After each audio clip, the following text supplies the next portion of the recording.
This beautiful house is now mine. You need to think carefully about your future path and plans. My husband turned to me and proudly announced with a smile. He spread his arms wide, looking around the grand room with satisfaction. This place where we stand is my family home, where I've lived since childhood. My father was a wealthy man with a strong attachment and attention to detail for his home. The well-maintained mansion is said to be worth about $3 million.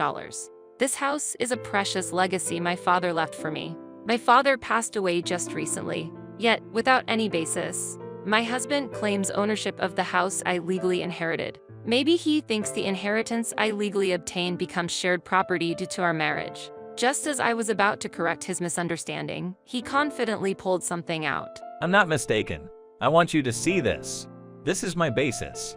What he held in his hand was, "My name is Hannah. I'm 38 years old. I work hard every day as a bank employee at an online bank. The reason I chose the financial industry is because I've been thoroughly educated on the real value of money and its risks since childhood. Both of my parents were known as asset management professionals and were quite successful investors. Having received a strict education about money, I wanted to learn its value and how to handle it." Money is very valuable. You have a responsibility to protect and manage it properly. My father often said this, and it stuck with me. Although we had ample assets, I didn't get everything I wanted right away. In fact, I feel that we lived a moderate life, no different from other average families. Even my allowance was a bit less than my classmates. Our family didn't often eat at luxurious restaurants. We preferred modest places. Instead of attending expensive private schools, I went to a local public elementary school. As a result, rumors about the size of my house and our family's wealth spread quickly. Isn't Hannah's family really rich? I'm so jealous. You probably can get anything you want, right? Do you always have the latest gaming console? I'd love to visit. In reality, I didn't always have expensive items. However, I was often perceived that way. I felt a bit out of place in such situations, because, in my view, I was living just like the other kids. When I was in the higher grades of elementary school, a close friend named Ellie approached me. "I accidentally broke Amy's new game. I have to pay for repairs, but I'm short on money right now. Hannah, can you help?" "Have you talked to your parents about this?" "If I tell them, they'll definitely get mad. To be honest, you're the only one I can ask for help." Hearing her words, I worried about how our relationship might change if I refused. However, I had been taught at home to avoid lending or borrowing money. "I'm really sorry, but I don't have that amount on hand, so I can't lend it to you." After hearing my response, she walked towards her home with tears in her eyes. The next day, during the school break, I was called over by Amy from the next class. "Ellie asked you for money. Why did you refuse? I've heard your family is quite wealthy. Shouldn't you help a friend in need? Ellie's really struggling to pay that money." I was perplexed as to why I was being blamed for something unrelated. I kept explaining that I didn't have the amount on hand. After listening for a while, she said, "But your family isn't struggling financially, right? Sounds like a lie to me. In the end, you value money over Ellie, don't you? It's cruel to leave her like this." Saying this, Amy returned to the classroom. After this incident, unfavorable rumors about me began to spread. Amy and Ellie started spreading baseless rumors. They said I had scammed them or refused to pay for game repairs. The teachers quickly verified the truth and warned the girls. However, this warning made them more resentful. The situation worsened and rumors became more outrageous. They even reached outside the school. I never imagined it would become so big. Eventually, my parents heard about it. My father had to come to school, creating a huge commotion. After the parents had a meeting at school, the two girls apologized to me. Accepting their apology, I decided to cut ties with them. Since then, I felt they occasionally talked about me behind my back, but I never confronted them. During dinner at home, reflecting on the incident, my father gave me advice. Hannah, if someone ever asks you for money or any favor, just state it's against our family rules. You don't need to clarify if you have the money. If they still push, tell them you'll consider it, though it's typically not allowed." Such a commotion about money was something I never wanted to face again. I took my father's heartwarming advice to heart. Afterward, I became cautious about discussing money and even inviting friends over. What I had experienced made me value mutual understanding. As an adult, I always stayed alert to avoid troubles related to money or gossip. focusing on my work and relationships. At 28, a close friend introduced me to Robert. The moment our eyes met, I felt he was genuine. Robert, a year younger than me, appeared youthful for his age. I was drawn to his honest and positive nature. Over 2 years, our bond deepened and we decided to marry. While preparing for the wedding, my parents, who had always hoped for my happiness, were ecstatic.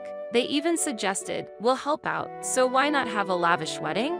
This special day in our lives should be memorable. Your parents are supportive, so let's have an amazing ceremony. And so we invited many loved ones and had an unforgettable wedding. Sometime later, my father made a suggestion. How about inviting Robert home to foster a deeper bond as a family?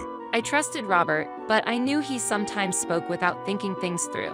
Due to past bitter experiences related to money, I was hesitant to open up about my family's financial situation to him. However, I felt that there would come a time when I would have to be honest with him. One day, with mixed emotions, I decided to bring Robert to my family home. Seeing the magnificent mansion, Robert was in complete awe, lost for words. It was as if he had seen something unbelievable. Throughout the tour of the house, his eyes sparkled with astonishment and excitement. Your family is this wealthy, Hannah? On our way back, Robert bombarded me with questions about my family's wealth and lifestyle. To be honest, I'm not fully aware of all the details. But I'll find out more next time. But something about the conversation left me uneasy. A few months later, I received an unexpected call from my mother. I'm worried. Your father is undergoing treatment at the hospital. What? Why? What's wrong? Is he okay? I was filled with shock and worry, unsure of how to react. The detailed test results will be out soon. But you've noticed his deteriorating health, right? Remember the last time he visited, he didn't eat much. Thinking back, indeed, my father had seemed off that day. The test results will be out this weekend. Will you come with me? Of course. I'm genuinely concerned about Dad and want to be there regardless of the outcome. That weekend, my mother and I visited the hospital and met my father in his room. At first glance, he appeared fine, but something suggested he was not. Sorry for worrying you like this. Age can be cruel at times. Afterward, the doctor provided our family with a detailed diagnosis. It was pancreatic cancer. Moreover, it was at an extremely advanced stage 4. The cancer had already metastasized to other parts, and surgery was said to be challenging. Despair instantly consumed me. Even though he always took care of his health, why did this happen? She murmured, trying to hold back tears. My father just sat quietly, listening to the doctor. The doctor continued to explain. The pancreas is deep inside the body, making early detection very difficult. And often by the time of diagnosis, the cancer has already advanced. Thank you, Hannah. I hope you two continue to live happily. Tears welled up in both my mother's and my eyes, hearing his sincere gratitude. We felt his deep love and hope in that moment. In the following days, I tried to visit my father as often as my work allowed.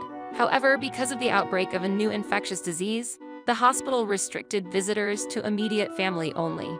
As a result, my father couldn't spend precious time with his friends and his spirits declined. Hannah, I have a strong wish to invite friends and acquaintances to our home.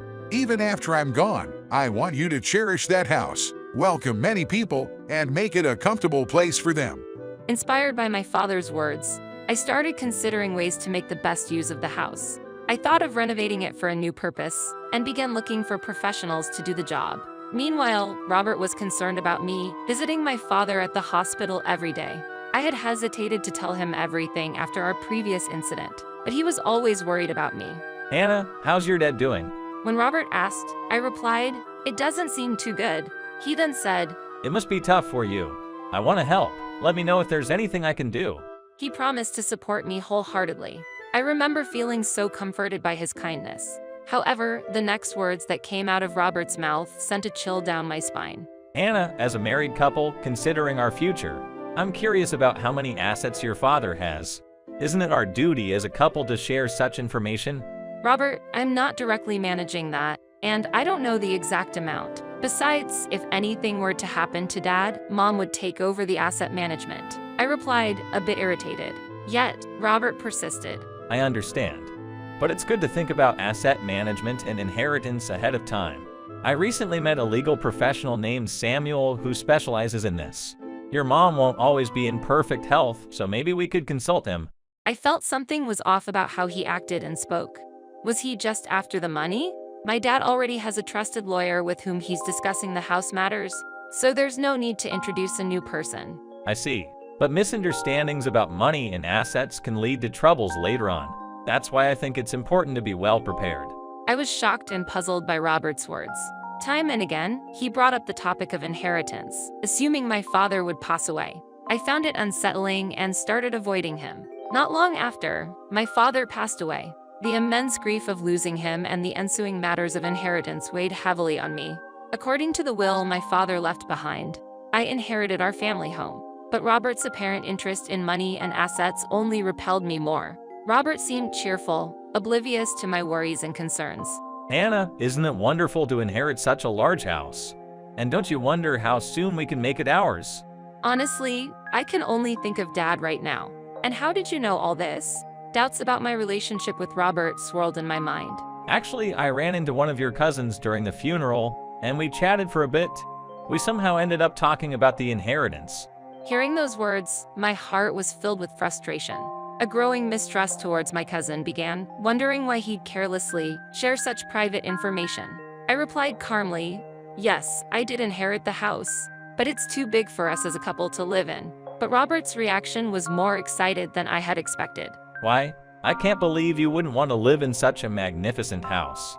Honestly, I was looking forward to starting our new life there. I responded with a wry smile. The family has already discussed and decided not to live there. Then Robert's expression instantly changed and he raised his voice. Why would you decide that without even considering my opinion? Aren't we supposed to share our decisions as a couple? That inheritance is mine, not something we share as a couple. I reiterated, a point I had made several times before. However, Robert seemed fixated on the value of the house, not the principle of the matter. I sensed this and renewed my determination to honor my father's wishes concerning his legacy.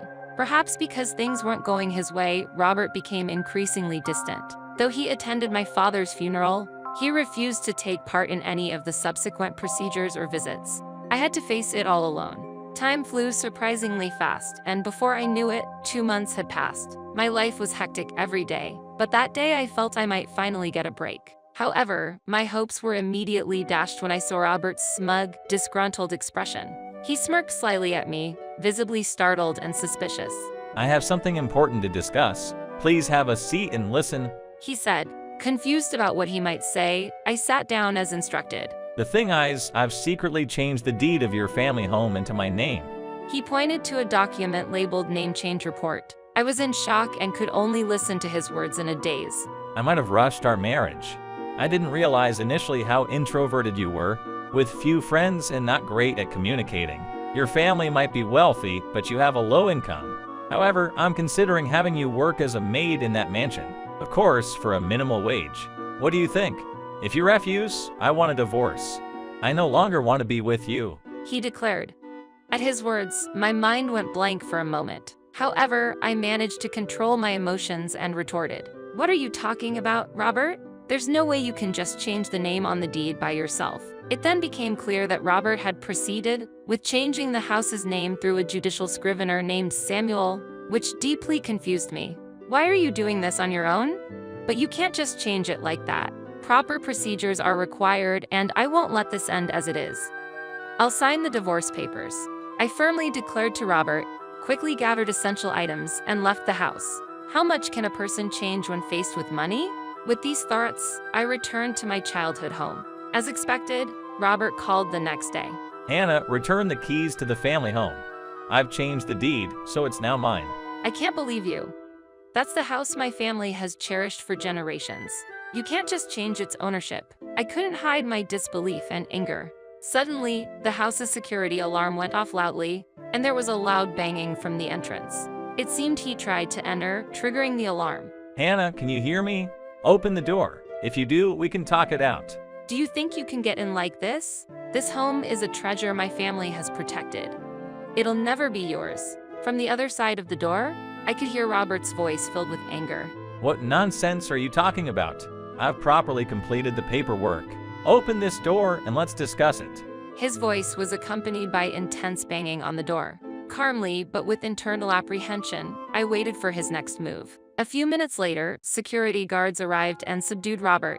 I took a deep breath, slowly opened the door, and spoke to the guards. This man is my ex-husband. We have no relationship now, so please take him from my property. I can't believe it. I showed you the document yesterday, didn't I? On paper, this house should be mine.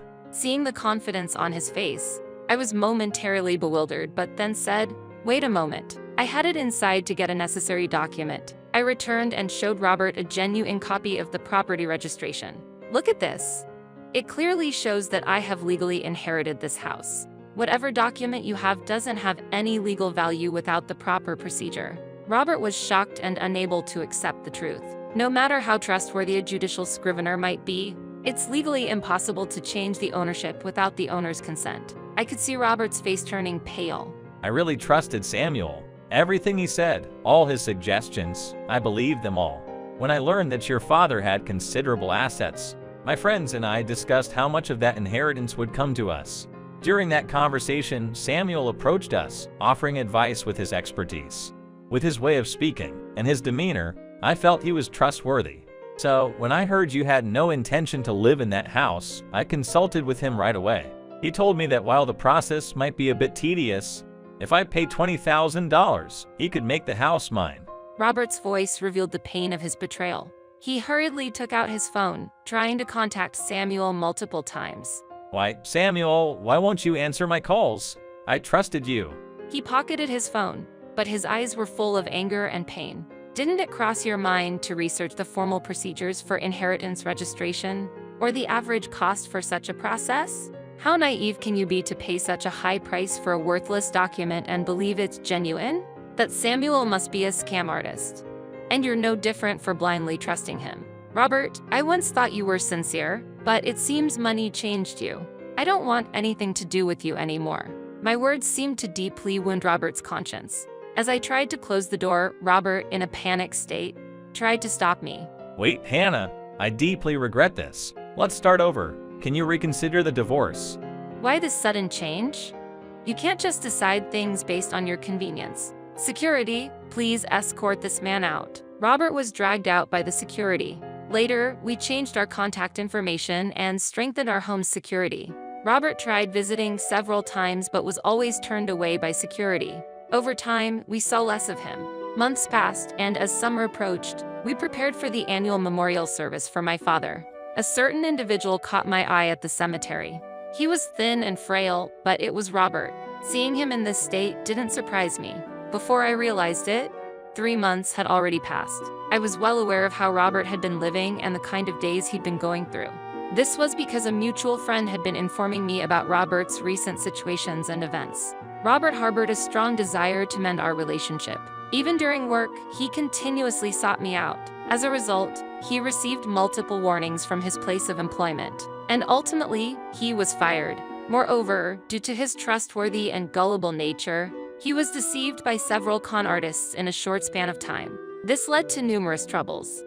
There were genuine friends who gave him heartfelt advice, but Robert would rather listen to the enticing offers from swindlers. This resulted in accumulating a significant debt. Due to this series of events, he lost the trust of friends and family and led a lonely life. The Robert standing before me now looked nothing like the Robert I once knew. His clothes were visibly old and dirty. His presence here, at a memorial for the deceased, was clearly out of place. As I was about to alert the security, Robert suddenly collapsed. He started bowing deeply, his head touching the ground. Hannah, I'm painfully aware now of how much trouble I've caused you. I truly want to apologize. His actions and words weren't fitting for this sacred place, making the atmosphere even more awkward. Robert, this is not the place to resolve our issues. I just want to quietly spend time on my father's Memorial Day. So please, stay quiet now and we can talk later. I asked Robert calmly yet firmly to leave. I neither wanted to forgive nor be angry with him at this place. I just wanted a quiet moment to remember my father. However, Robert's emotions were escalating. Hannah, ever since I lost you, I've been filled with regret. Life without you, it's unbearably painful. His heightened emotions and loud voice drew the attention of the gathered relatives and attendees. Hannah, is there some issue between you two? Why is he raising his voice here? What's he thinking? Is he causing trouble for Hannah? Can you tell us what happened? Voices and questions began swirling around us. I felt an overwhelming pressure from the situation. My only wish was to spend the day peacefully, centered around the memory of my father. I raised my voice with determination. "What are you doing here? This is a crucial time to remember my father. I don't want you to disrupt this occasion with your selfishness. Please never enter my life again. Security, he's obsessed with me. Please handle him appropriately." The security personnel acted swiftly. They firmly grabbed Robert and kept him away from us. Hannah, please listen to me. Hannah.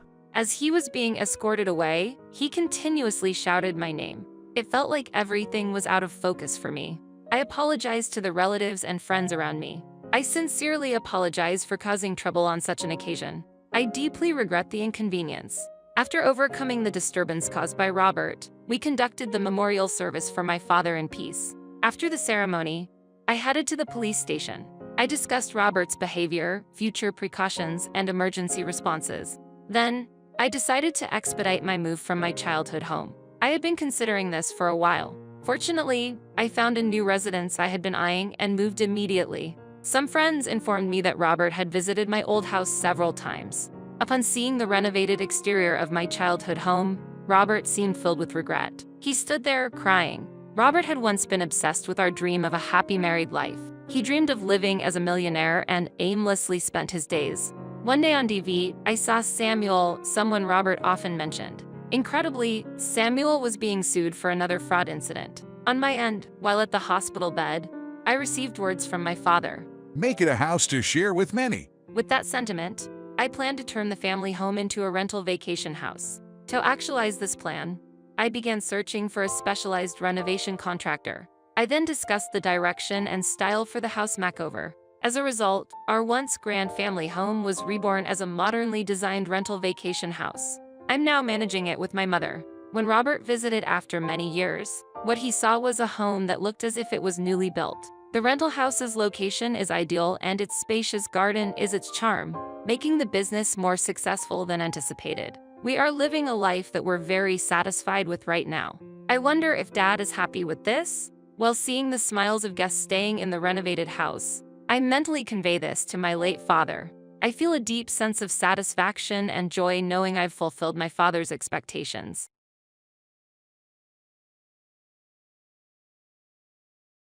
Do they call this fate? My heart skipped a beat as I heard the term fate. Grace gave a little laugh. Maybe it's odd to hear that from a tall woman like me, she replied. Then she got up and walked away with Grace. If you were my destined partner, nothing would make me happier. As Grace skillfully fixed her kimono, I couldn't help but stare at her blankly. I'm 30 years old, and my name is Henry. The historic Hot Spring Inn where I work has been around for 130 years. Am I in charge of cleaning, serving food, front desk, guest services, or housekeeping? Everything is done by me, with the exception of cooking. Being the youngest member of the team, I frequently get assigned to odd jobs and physical labor. Only 2 groups of guests today, huh? I was going to sigh as I looked at the guest ledger at the front desk when I heard a somber voice behind me. Just 2 groups today, huh? A stunning woman wearing a kimono was standing there when I turned around. It was this inn's youthful proprietress, Grace. Her somewhat big lips and fascinating eyes were exactly what I liked. However, she was 3 years older than me and towered over my 165 centimeters frame at 173 centimeters. It was difficult to believe that she ever considered me as a potential love interest. We will fail at this rate, she whispered. I wonder if there's a way out of this. I took one look out the window. Even though it was far away, its sheer size was intimidating. Since it first opened, that enormous resort hotel had put our historic inn through a difficult period. People had been drawn away from this quaint old hot spring village by the imposing structure that had suddenly appeared in the center of it. Attracted by the resort's opulence, guests completely avoid our inn and make their way there instead. Sensing the danger, other local inns had enlarged or refurbished to keep their customers. But our inn missed that shift, or rather, we deliberately decided not to follow it. Built 130 years ago, This inn was still standing precisely as it had been. The mansion has withstood the devastation of war and has been meticulously maintained without any changes. I prefer not to make any changes to this beautifully preserved historic home, I replied. Sophia, the proprietress, and Tyler, her husband, were determined to maintain it that way. It was more than simply stubbornness, of course. Even I thought that making any changes to this place would be a shame. The massive timber beams had gracefully weathered over more than 130 years. The black, polished pillars were dignified. The plaster walls, which naturally controlled humidity, were warm but practical. The lobby ceiling was my favorite feature. The big pine logs that served as rafters were stunning. But it wasn't without problems. Because of this, winters are frigid and insects can occasionally slink through tiny openings. Although we have been patching cracks and performing small repairs, old homes are inherently cold and drafty. We can never fully address it, no matter how hard we try. However, I think the charm is enhanced by taking a bath and a hot spring in such circumstances. It is the greatest. I can't dispute reviews that claim it's overly chilly and outdated, though. I wish more people could realize the advantages of this vintage appeal. Grace's melancholic expression stirred a strong desire in me to help somehow. Then, an idea suddenly popped into my head. How about kimonos? I suggested. Grace blinked, surprised. Kimonos? I nodded. My grandmother left me a large collection of kimonos. You know how some places let guests choose their favorite yukata? What if we did something similar, but lent out kimonos? That could help us stand out. This little hot spring town already has a nostalgic atmosphere. I've always thought it would be beautiful to see couples strolling around in kimonos.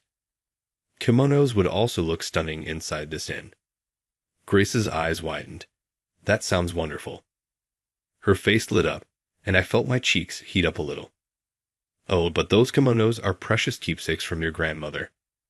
Are you sure? She asked, her glowing expression clouded with concern. I forced a reassuring smile. Of course. Actually, I've been airing them out at my parents' house regularly, and honestly, it's a lot of work. If they could be put to good use, I'd be relieved. And I think my grandmother would be thrilled too. My grandmother had adored kimonos. She came from a wealthy family and had received a number of kimonos as her wedding gifts. Even after marrying my grandfather, she saved up her allowance to buy more, little by little. Friends who knew of her love for kimonos would often pass along ones they no longer needed. As a result, she ended up with a massive collection. After her passing, we didn't know what to do with them. Selling off her beloved kimonos didn't feel right, and it's not like I could wear them myself. The kimonos had been relegated to the back of my mind, only to resurface during the seasonal airing. But seeing Grace's worried face brought them back to the forefront. After consulting with Sophia, we decided to make use of the kimonos. I and a coworker drove to my family home in a large car to pick them up. You've been waiting for this moment, haven't you? I decided to speak to my grandmother's keepsakes. Somehow, they seemed to gleam a little brighter. We brought the kimonos into the large banquet hall, spread them out, and inspected them one by one. Grace let out a surprised gasp as she looked at one of them. Wait, is this? It was an elaborate formal kimono, primarily pink with a scattering of small floral patterns. Oddly, the fabric beneath the hidden overlay tuck was patched with a completely different material. Ah, that one might not be suitable for casual lending. The added fabric and its extravagance might make guests uneasy, I explained. Before I could finish, Grace dashed off. I stood there, dumbfounded, as she hurried back just moments later. And then this, she exclaimed, thrusting a photo in front of me. It was a photo of a tall girl smiling in front of a small guest house, dressed in a traditional kimono. The kimono she wore was the very same formal attire I saw before me now. The location in the background. My eyes widened. I went on a trip with my mother just once, Grace said wistfully as she gazed at the photo. Travel was a rare luxury during her childhood as the families kept them busy. But once her father, Tyler, had arranged for a short overnight trip for Grace and Sophia out of consideration for Tyler. They had chosen a simple trip, staying at a small seaside guest house and enjoying fresh seafood. That little guest house was my family's home, or to be precise, the one run by my grandparents. I lost my parents in a car accident when I was young, and since then, my grandparents had raised me in that guest house. On the front desk of the guest house, there was an amusing sign. Would you like to try wearing a kimono in our little fishing town where old rust-stained houses stood scattered and fishing boats were moored in the harbor? Kimonos seemed entirely out of place. It was a peculiar service for such a town, yet surprisingly many people expressed interest in trying it. It wasn't a main attraction or anything fancy. It was simply a casual offer for guests who noticed the sign and asked to wear it. Many never even realized it was an option. From the many kimonos my grandmother owned, she would let guests choose one to wear. Since it was too much work to lay them all out, guests would select from photographs instead. Grace had been captivated by a sparkling formal kimono adorned with scattered floral patterns. Seeing her excitement, my grandmother narrowed her eyes in delight and tried to let her wear it. But even back then, Grace had just started middle school and already stood 170 centimeters tall. The kimono wasn't long enough. I was so disappointed that day, Grace remembered, her brows furrowing slightly as she spoke. The kimonos worn by the proprietors of the inn were always plain and embellished. Having only seen such simple garments, Grace had been enchanted by the dazzling formal kimono and had been eager to wear it, only to have her hopes dashed. In the end, the only kimono from my grandmother's collection that fit Grace's height was a plain blue one. She went back to her room feeling a little sad, never getting to wear the formal kimono. Even so, the meal had been exceptionally delicious, the bath incredibly relaxing, and she thoroughly enjoyed the rare trip despite her disappointment.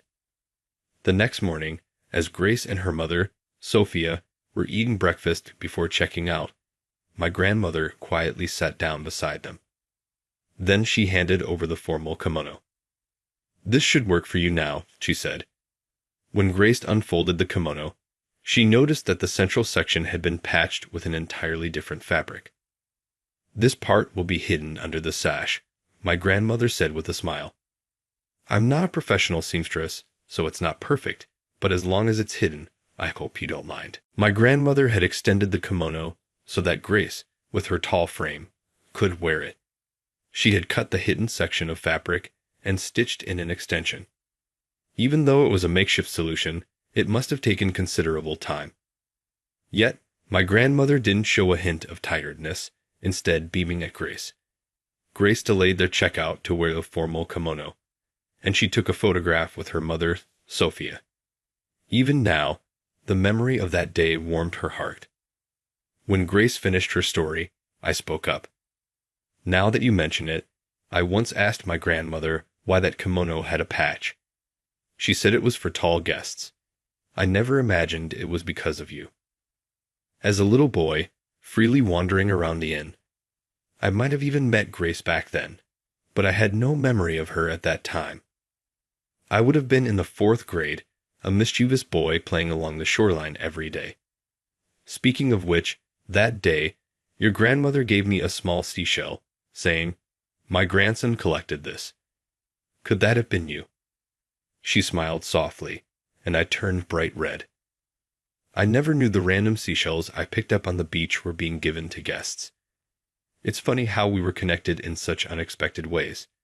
Still blushing, I muttered, staring down at the floor. Grace exhaled softly. "Is this what they call fate?" The word fate made my heart race. Grace and my face grew even hotter. I couldn't bring myself to look up. Grace chuckled gently. Maybe it's odd to hear that from a tall woman like me. With that, she stood up gracefully and went to check the other kimonos. If Grace really is my destined partner, nothing could make me happier, I thought, watching Grace gracefully handle the kimono. Her movements were mesmerizing as my thoughts wandered.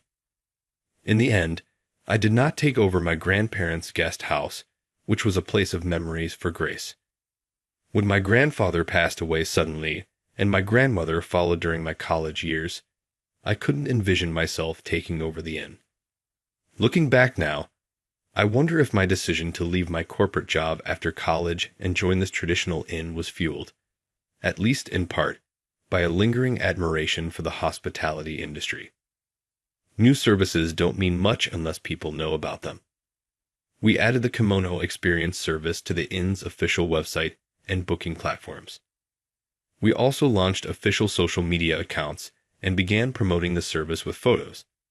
The formal kimono Grace wore in particular garnered a lot of attention and positive reactions. Then, a few days later, when I arrived at work, the inn was in chaos. The phones wouldn't stop ringing. One of my coworkers, phone in hand, stammered out, "Sorry, I don't know," in a mix of English and heavily accented Japanese. I had to stifle a laugh. Spotting me, Grace looked over with a furrowed brow. "Oh, Henry, it's incredible. Thanks to the social media post, we're getting so many inquiries from international guests. But aside from Grace and Sophia, who could manage basic English, no one else spoke any foreign languages. Even Grace and Sophia struggled when the conversations grew more complicated. On top of that, some of the languages were completely unfamiliar. Do you know of any good translation apps?" Grace was asking when another call came in. I answered the phone. The language was French. I hesitated for a moment, but responded in French. I could feel everyone around me holding their breath. It was an inquiry about the photos on social media. The question was whether they could wear the kimono Grace had worn, so I asked about their height and assured them it would fit. Their delighted response and promise to visit ended the call, only for the phone to ring again immediately. This time, the caller was American. Switching to English, I resumed responding. It was a question about pricing, so I checked with Grace and Sophia and informed them that it would be free for the time being. The calls kept coming in: Chinese, Korean, German. When one was in Arabic, I apologized and asked if English was okay, which they graciously accepted. Posting on social media that we were working on a queue and a page and asking people to hold their inquiries helped stem the flood of calls. I posted answers to the questions I'd been asked so far, all in English for now. That day, I spent the entire time dealing with social media responses and didn't do any of my usual duties as an inn attendant. I spent the rest of the day creating a FAQ page in multiple languages, compiling answers to the most common questions we'd received. When I let out a sigh, Grace brought me a cup of tea. It was the roasted green tea served at the inn and my favorite. I couldn't help but smile. "Thank you. It's delicious, just what I needed," I said as I let out a deeply relaxed sigh. Grace gave me a puzzled look and said, "The one who should be saying thank you is me. I didn't know you could speak so many languages. That wasn't on your resume, was it, Henry? Who exactly are you?" I scratched my head awkwardly in response. "It's nothing special." I started to tell her my story. After losing my parents in an accident, I was raised by my grandparents at their guest house. But when I was in 5th grade, my grandfather passed away suddenly. It hadn't even been a year since Grace's visit when my grandmother decided to close the guest house without hesitation. The management of the guest house was almost entirely handled by my grandfather. In particular, the fish used in the highly praised dishes were freshly caught by my grandfather himself, something my grandmother could never have managed to procure, though his fishing buddies offered to help. My grandmother knew she couldn't replicate his cooking and decided it was best to close the guest house. Grandfather had often joked, "If Henry wants to take over someday, he can." But as a 5th grader, I hadn't given any thought to the future. We left the building as it was, thinking that if I ever wanted to reopen it someday, it would still be an option. Though his sudden passing was heartbreaking, the life insurance from my parents' accident and my grandfather's own policy ensured we weren't left in immediate financial trouble. At that moment, my grandmother had a brilliant idea. It's an international world now, she declared, and started hosting homestay guests in the unused rooms of our guest house. What I thought would be a quiet life with just the two of us turned into a lively, bustling home filled with foreign visitors coming and going. My grandmother would serve delicious Japanese home-cooked meals to the homestay guests, and in return, she asked them to teach me their languages. Although their stays were short, the constant rotation of visitors meant I was exposed to a variety of languages and cultures. As a teenager, I thought it was just an unnecessary hassle. With school getting harder, I couldn't understand why I had to study French or Korean when I wasn't required to. I often complained loudly about how pointless it all seemed, but my grandmother always responded with the same words. It's an international world now. My protests fell on deaf ears, and yet here I am now, able to help Grace end this inn. It turned out to have meaning after all, didn't it? I finished my story and took a sip of the roasted green tea. Grace's eyes went wide. That's amazing. You learned to speak so well just from the homestay guests teaching you. I tilted my head slightly. Well, maybe. They all said I had a good ear for it. Every foreigner who taught me a language praised me for having a good ear. I would listen to the words they spoke, remember them, and repeat them as they were. I could remember and replicate anything I heard just once. Looking back, even in my childhood, I could memorize and sing anything, whether it was a song or something else, after hearing it just once. Since I wasn't particularly good at singing, it never occurred to me that this could be considered a special talent. That's not just a skill, it's like a superpower. Grace widened her eyes in surprise as she spoke, but I couldn't quite grasp what she meant. I'm not so sure. I've never been confident about it. The homestay guests were all kind and always said excellent, even though my language skills were clumsy. They were just being nice, I think. Because of that, I never truly believed my words were understood. That's why I'd never claimed to speak foreign languages, and likely never would. Most of the guests at this inn were Japanese, and even when foreign visitors came, Grace's English was enough to handle things, so I never really had a role to play. But Grace shook her head firmly. If you can handle phone calls, then you're fine. For me, I can get by in English face-to-face with gestures, but phone calls are much harder. Not being able to see the other person's face, it's unnerving. She had a point. I couldn't tell from their expression whether they understood or not. Even when someone said, "Okay," it was hard to tell if they really understood. At this rate, we're going to see more foreign guests. There will probably be situations where I can't handle it alone. Grace turned to me, straightening her posture. I'm counting on you. Don't quit, okay? She bowed gracefully. I panicked. Wait, please don't. I'm not that special. Grace lifted her head. Not that special.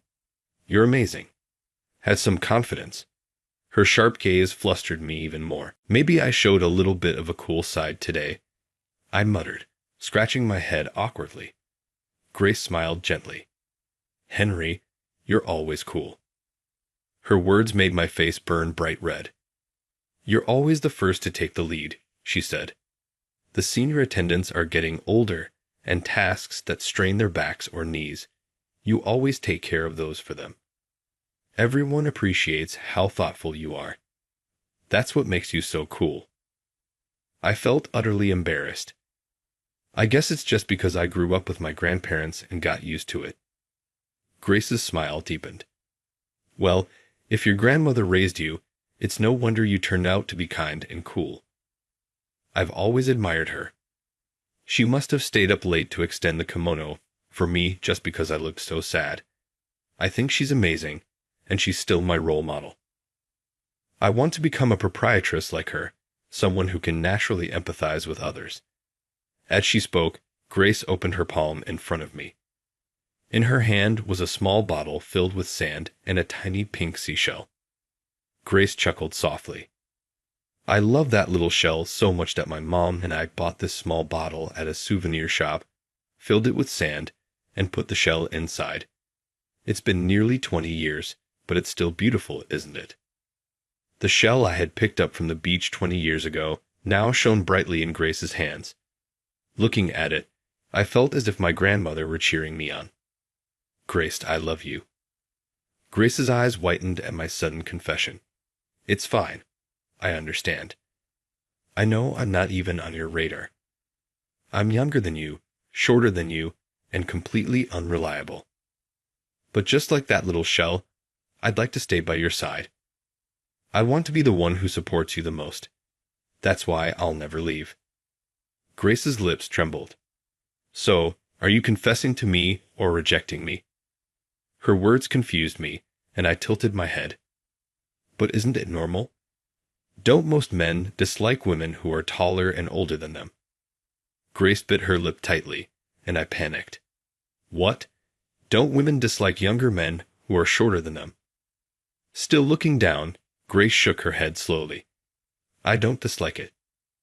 Tears welled up in my eyes. Is it really okay? Because I'm serious.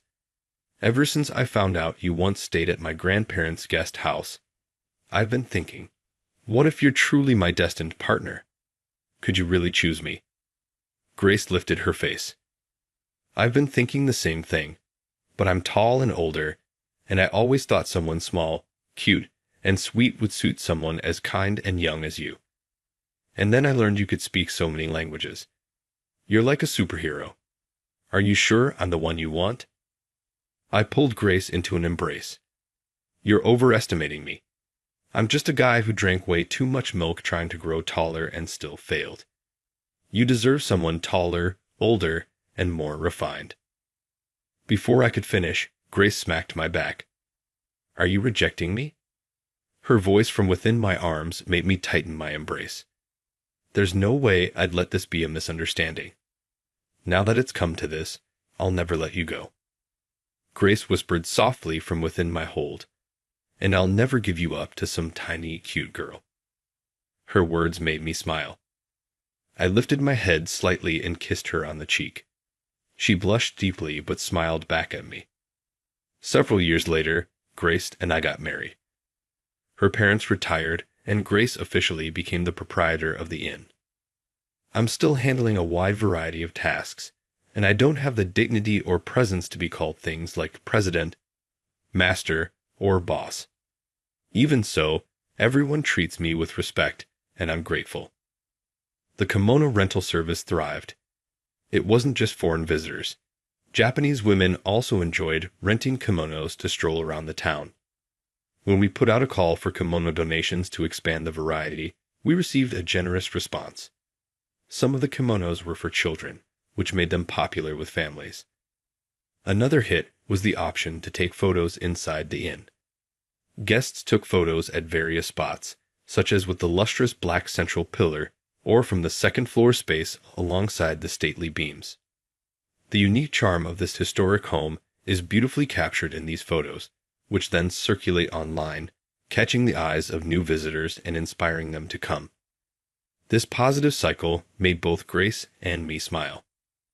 The small hot spring town embraced its identity as a town where kimonos shine, adding traditional decorations throughout. We collaborated with other inns in the area, allowing guests from any inn to rent kimonos from us at a discount. Of course, for guests staying at our inn, it remained free. We also did a bit of remodeling to highlight the beauty of the beams for photography. We removed some walls on the second floor and added a railing and space for better views. We installed underfloor heating in the cold hallways so guests wouldn't feel chilled after a warm soak in the baths. The renovations were minimal, but well received by our guests. After the outdoor bath closes, the staff takes a short rest. The guests retire to their rooms or enjoy their evenings as they please, and our children drift into their dreams. Late at night, we set up a baby monitor in the children's bedroom, and once a week, Grace and I share a drink together. Sometimes in the lobby, sometimes in the garden, and sometimes in front of the grand central pillar. Spending time enjoying a quiet drink with Grace at our favorite spots in the inn is our irreplaceable moment of relaxation. To think there were days when this inn had no guests, It feels like a dream now. Grace smiles softly as she brings the sake cup to her lips. Her movements were so graceful, so elegant. Even after all these years, I couldn't help but be captivated. It all started with Grandma's kimono, but everything since then, it's thanks to you, Grace. We'd highlighted Grace with her tall and elegant figure in our PR efforts. She was especially well received by tall foreign women as the hostess of the inn. Grace's gracious hospitality toward every guest who stays with us is nearly flawless. It's hard to find any faults in her conduct. Grace smiles softly and tilts her head slightly. That's thanks to Harry, giving it his all to support me, isn't it? Her words warmed me deeply. I downed the sake in the small cup in one go. Smile, I'll always give you my all. I held up the empty sake cup in front of Grace. She let out a soft chuckle and said, I'm counting on you, dear, as she handed me the sake-filled cup. As she filled my cup, I let the happiness of the moment sink in. Everything we had now was built on the foundation of countless acts of kindness. It began with my grandmother's kindness toward Grace, the kindness of people from across the country who donated their kimonos to us, the kindness of guests who wore the rented kimonos with care and respect, the kindness of this town's residents who came together to revitalize our little hot spring community, the kindness of Grace's parents who wholeheartedly supported the kimono rental venture, and the kindness of our staff who never abandoned the inn and gave their all to keep it alive. All these threads of kindness had been woven together, and now it was our mission to pass them down to our children and their children. From the baby monitor, we could hear the gentle sound of our children's peaceful breathing, a reminder of the love and care we were privileged to give. For now, my goal was simple: to pour boundless love into these children and nurture the kindness that they would one day pass on. I rested my head on Grace's shoulder and tilted the sake cup.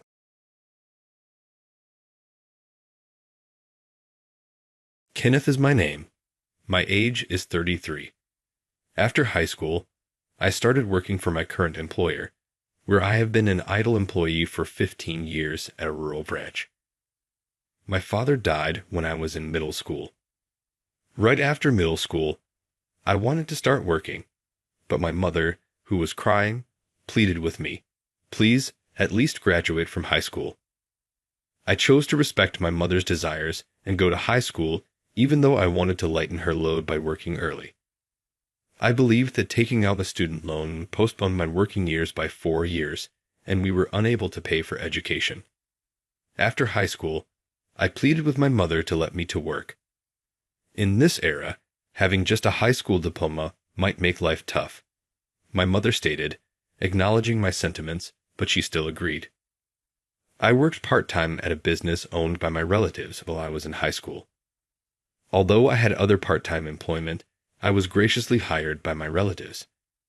My folks taught me a variety of professional etiquette after I informed them that I intended to work full-time after high school. Even though they were occasionally severe, I valued their advice since I knew it was a prelude to the real world. I work at a rural branch at the moment. I handle documents and write internal newsletters. It's referred to as an idle position. There is no likelihood of promotion if you are assigned here. Employees from this department are actually the first to be let go amid layoffs. I'm surrounded by problem employees, people who were often late or absent, performed poorly, or caused difficulty in other departments. Personally, I didn't cause any trouble. A specific boss has just noticed me. Amy, a recent college graduate who was a year my junior, started working for the company after me. We shared a department when I was still in the main office. She was 23 and I was 24 at the time. Amy was a popular employee and a really attractive woman. Additionally, there was Kent, a Harvard alumnus 2 years my senior. Amy also has a Harvard degree, thus they are junior and senior. Kent was a senior, and it seems that they had dated once while Amy was a freshman. It was Kent's boast. But according to another Harvard alumnus, Kent's relentless advances were too strong for Amy to ignore, and they had a brief 1-week relationship before Amy ended it. I heard all that was said. Most college graduates didn't give a damn about those of us with only a high school degree. We had the impression that they denigrated us. Knowing this, I avoided interacting with recent college graduates. But when Amy was a new employee, I took on the role of mentor. I was only a year older, but I had worked for 5 more years. It made sense. I'm said to be good at looking after other people. I often think too much about other people's circumstances. I also gave my mother's predicament too much thought following my father's death, and I offered to begin working after middle school. I tend to put other people before myself. This was something Amy seemed to admire about me. At work, she followed me around. I didn't give it much thought because it's normal for rookies to follow their mentors around. However, Kent called me out one day. He said, "Hey, Kenneth, don't get cocky." At first, I didn't understand what he meant, so I asked him honestly, "I don't know what you're talking about." Apparently, my attitude irritated him. His face turned red as he said, "I know you've been following Amy around." Amy? Who was that? I remembered there was one person. Are you talking about Amy? Yes. I heard you're using your position as her mentor to keep her close, like your personal assistant. What? I was dumbfounded. If she was following me around, that made sense. But me following her? How could anyone see it that way? And we only talk about work 99% of the time. The other 1% is just, "I'm hungry," or "What's the weather like tomorrow?" Only talking about work would be awkward. It's a completely professional relationship. We only talk about work, I said. Don't lie. You're abusing your position. I'm going to report you to HR for misconduct. Go ahead. I believe Amy will clear my name during the investigation, I said. I truly believed that. A few days later, there was indeed an inquiry from HR conducted by Henry. Both Amy and I answered normally. This seems strange. Are they questioning all new hires? Amy asked, tilting her head. I had an idea but said, who knows, and tilted my head along with her. After a while, Henry called me directly on the internal line. Kenneth, there's a report that you told Amy not to say anything that would be detrimental to you during the inquiry. What? I was shocked. I never said anything like that to Amy. There must be a mistake, I said. We received a tip, he replied. Who said that? It's not true at all. I can't reveal the source. HR will have someone monitor you. Your boss has also been told to keep an eye on you. Okay, I said and hung up. I hadn't done anything wrong, so I decided to continue as usual. But the thought of being watched made me uneasy. Not just that, knowing my boss would be watching me with suspicion was unsettling. I had worked so hard for the company. It was frustrating, but I couldn't think of a way to prove my innocence. A few days later, Henry called me again. Kenneth, we're removing you from your position as Amy's mentor. Excuse me. I was shocked. It's too sudden. Why? We received information from your boss that you're using your position to manipulate Amy. What? My boss? Was it Curtis, the division manager, or Sage, the section manager? Or perhaps I had one person in mind. Was it Mark? Mark, the supervisor, was drinking buddies with Kent. They were peers, and Mark became a supervisor right after Kent, who was the fastest to get promoted. They were close. Maybe they were colluding behind the scenes. I can't say who, but expect a formal notification from your boss, Henry said. And if this happens again, there will be consequences. Understood, I replied. Amy, beside me, looked puzzled. She couldn't possibly imagine that I was being reprimanded by HR for supposedly abusing my power over her. My mind went blank. Then Sage called out to me. As you probably heard from HR, we're removing you from your position as Amy's mentor. If anything like this happens again, I won't be able to protect you. What? Amy beside me looked surprised. Amy, I'm sorry for not keeping a closer eye on things, Sage continued. What do you mean? Amy asked. Come with me. I'll be your mentor from now on, Sage said. What? Amy exclaimed. Mark grabbed Amy's hand as she stood confused. Seeing this, I realized it was indeed Canton Mark who leaked the false information. I was forbidden from any interaction with Amy and was transferred to another department the next month. Several months passed.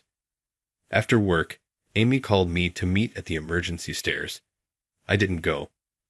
I continued working late and returned to the locker room around 8:00 p.m. 2 hours after the end of work at 6:00 p.m. I didn't expect Amy to still be there. She was in the cold, her ears, cheeks, and fingers red. She turned around at my voice and said happily, "Ktuft." I couldn't help but run to her. I handed her a can of coffee I had bought for myself. Here, hold this. It's warm. Amy smiled, holding the can with both hands.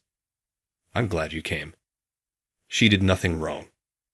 Thinking that made my chest hurt.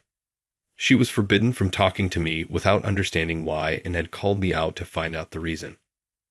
I decided not to meet her because I didn't want to cause her more trouble or be falsely accused of anything else.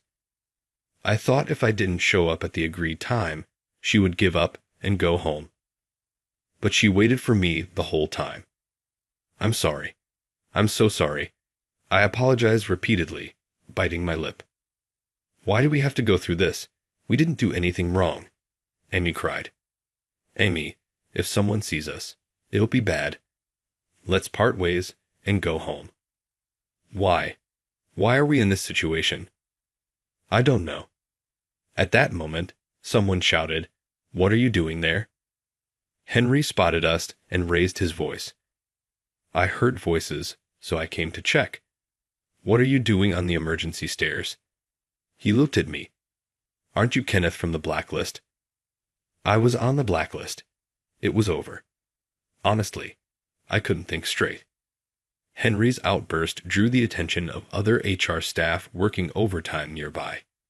From there, it was a blur. The story became that I was trying to do something to Amy on the emergency stairs. That incident led to my transfer to a rural branch the following week. Amy was given a few weeks off until I was transferred, so we didn't see each other again. I didn't know her personal contact details, and she didn't know mine. We were separated without being able to do anything. 9 years passed since then. I've been working as an ideal employee at the rural branch ever since. At first, I thought I'd quit such an unfair company, but as a high school graduate, finding a better job was nearly impossible. I couldn't stop sending money to my mother, so I continued working at this company, numbing my feelings. Before I knew it, 9 years had passed. My current rural department is free from a toxic atmosphere, quotas, or long overtime hours. It's very peaceful. It's calm and warm. Everyone works at their own pace and is relaxed. That's the kind of workplace it is. At first, I thought, as rumored, that the employees here were all problem children. I'd assumed they couldn't do their jobs well. But as I worked, I started noticing moments. The people in this department weren't particularly incompetent or had bad behavior. Curious, I suddenly asked around and found out most were transferred here due to false accusations. They were framed by bosses or colleagues, labeled as problematic, and sent to this department. I always excelled at tedious tasks, so creating internal newsletters and organizing documents suited me. I kept working diligently at my own pace. But I was relegated to this static job as a high school graduate, moreover with the false reputation of having a bad character. No woman would be interested in me. So, I've been living in the countryside, working hard without a girlfriend all this time. Before I turned 30, I was anxious about my marriage since many of my old classmates got married. But after turning 30, I started feeling that it was okay to stay single. Marriage shouldn't be forced. One day, the document organization section manager, Tyler, approached me. "Kenneth, how are you today? An elite manager from the main office is coming this Friday. She's a relative of the chairman and apparently a top-notch woman in the company. So, I need you to prepare the materials for her. Can you do that?" "What? By Friday? That's practically just 2 days." It was Tuesday afternoon. After finishing today's work, I'd only have Wednesday and Thursday. Could I manage that? "Yeah, I know, but we just got the notice from the head office. It's a bit of harassment, thinking we're just a static department. But let's create some amazing materials and show them what we can do. Haha. I understand. So, can I work overtime starting today?" "Oh no, that's not possible. We don't have the budget for overtime. That's what payroll told us. They think an idle department like ours doesn't need overtime," Tyler said in his laid-back manner, and then left, saying, "Good luck." I planned to finish my daily tasks within work hours and work on the materials after hours, but overtime was prohibited. What was I supposed to do? At that moment, I heard the conversation. "I'll handle your current tasks, so focus on preparing the materials for Friday. I'll take care of this work. You can count on me." "What? But I feel bad." I hesitated. My seniors, Noah and Jason, smiled and patted me on the back. "Don't worry. You have the important task of creating impressive materials for the inspection. Leave the rest to us." Encouraged by their kindness, I worked frantically on the materials. I used all the limited time and created what I believed to be the best possible materials. On Thursday, before the end of the day, I submitted them to Tyler. Amazing. To produce such materials in such a short time, Tyler said with a voice filled with admiration. Then he smiled at me. "Thank you, Kenneth." No, it was thanks to the support and cooperation of everyone around me. It's all because of them. Don't be so modest. It's the truth, but was this material good enough? I was anxious. Tyler, my colleagues, and my seniors were impressed, but I had been away from the main office for a long time. In the main office, this might be considered low-level work. Everyone in this branch had been far removed from the intense, high-level environment of the main office, so I worried that our standards had dropped significantly. I was very anxious, but I couldn't do any better.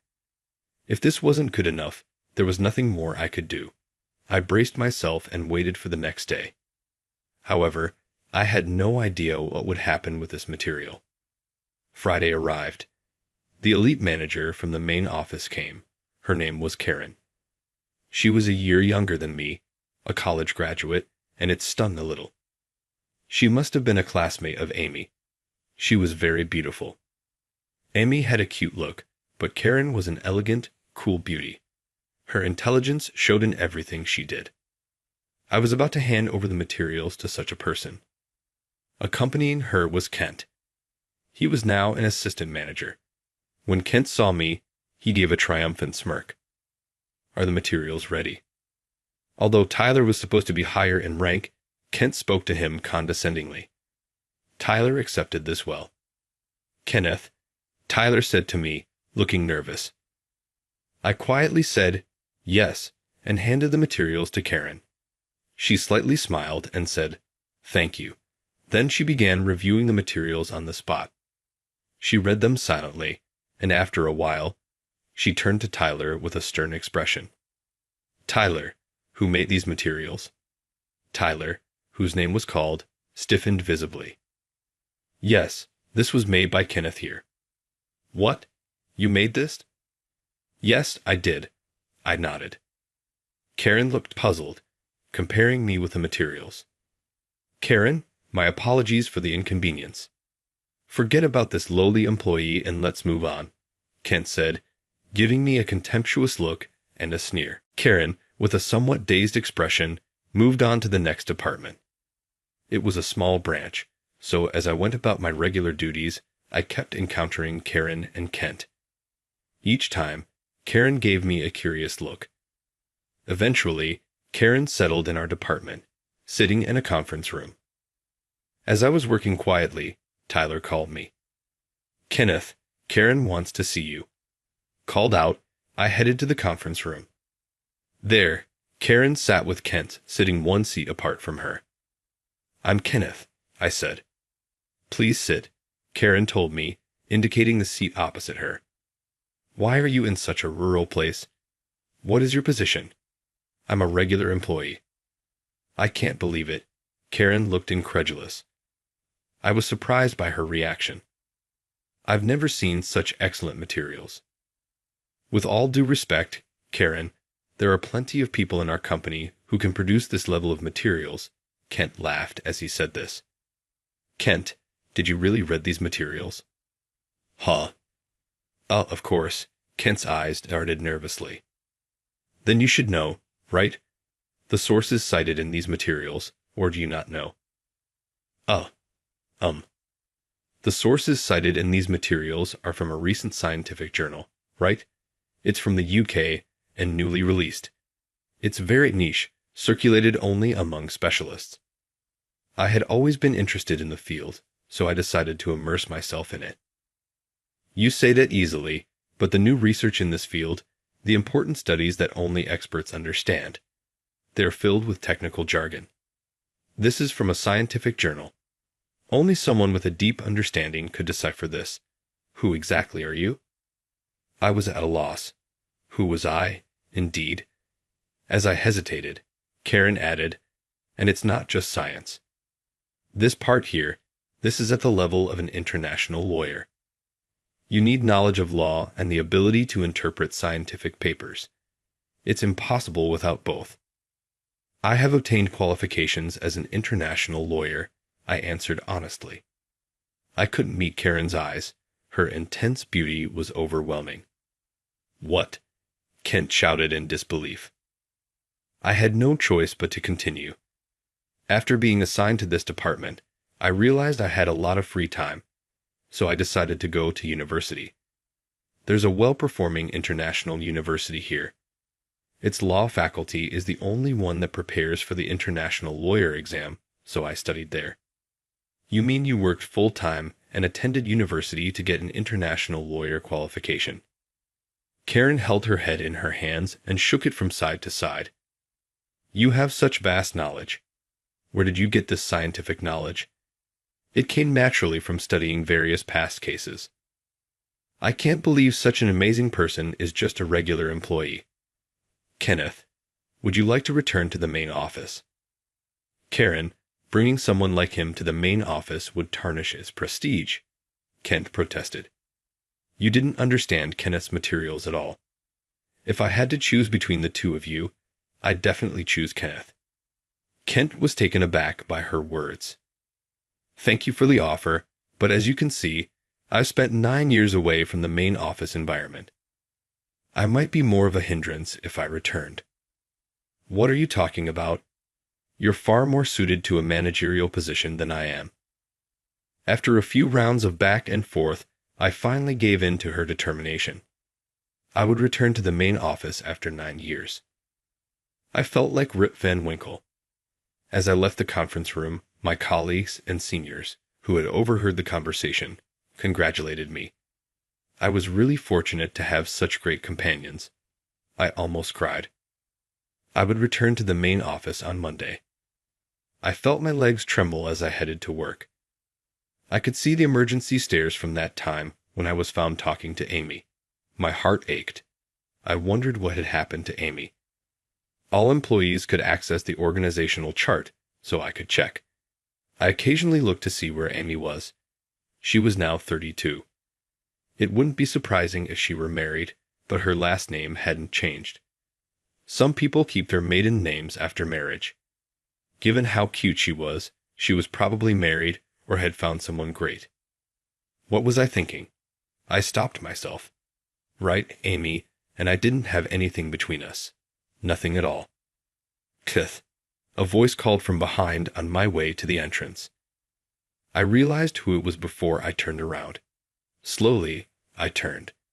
In front of me stood Amy, whom I hadn't seen in 9 years. She had become much more mature, but she still had the same delicate charm. She started crying in front of me. I hurried over to her and handed her a handkerchief.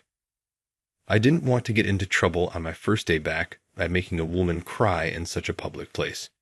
What should I do? Kenneth, it's really you. Amy smiled through her tears. I couldn't help but smile too.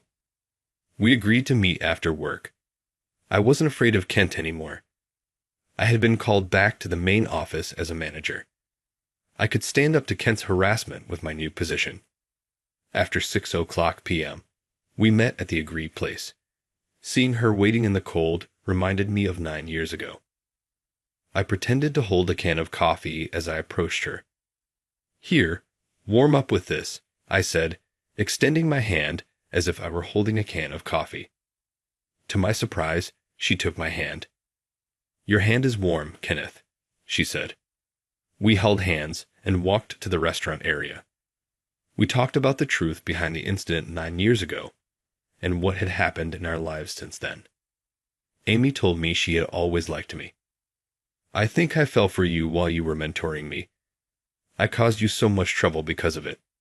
I'm really sorry for everything that happened because of me," she said. Amy suddenly stopped and apologized deeply, looking down. "It wasn't your fault. Please lift your head," I said gently. She cautiously looked up. "Did you carry that guilt for 9 years?" Maybe that's why she was still single. She hadn't dated anyone in those 9 years. "Then please forget about it. Be free. Okay. I'm sorry for these 9 years. No, it's not that I haven't dated anyone in these 9 years because, Amy fidgeted. "Kenneth, I love." Before she could finish, I spoke. "I love you, Amy." Amy's eyes widened, and tears streamed down her face. "Me too," she said. That's how Amy and I became a couple. In those 9 years, I had many experiences, but each one shaped who I am today. At first glance, some events might seem unlucky, but looking back, they might have been good turning points. Perhaps turning misfortunes into allies makes one stronger. With such thoughts, I went to sleep that night. Amy now holds a supervisory position at the main office. Moreover, Amy, about these materials. Yes, Amy and I are working in the same department again. Most of the HR people from back then are no longer in the department, so a reinvestigation of past incidents was conducted. Amy and I were interviewed, and with the help of many people, I was finally proven innocent regarding the past incident. Amy had grown into a very dependable supervisor over those 9 years. We've kept our relationship a secret at work. Even though we're not at an age where we need to hide it, it just feels right.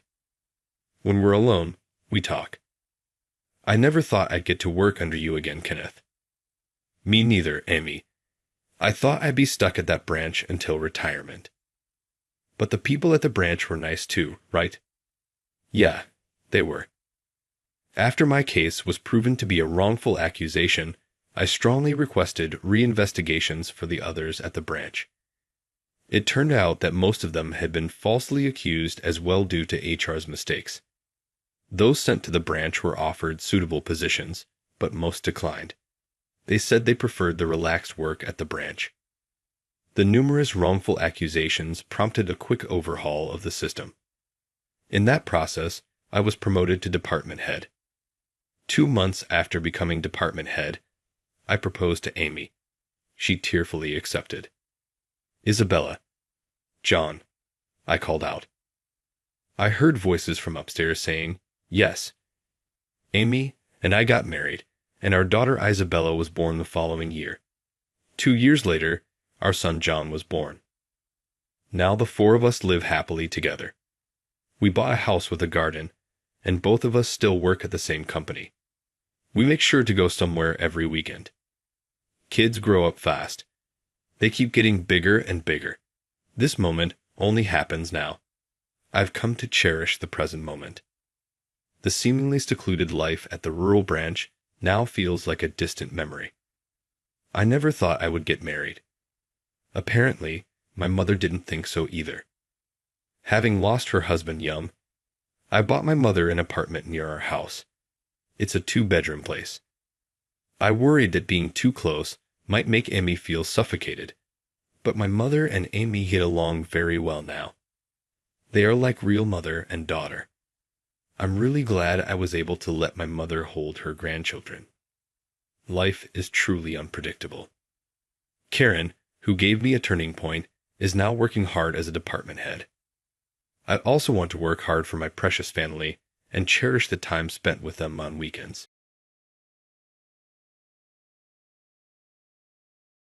I've never been the type to make enemies.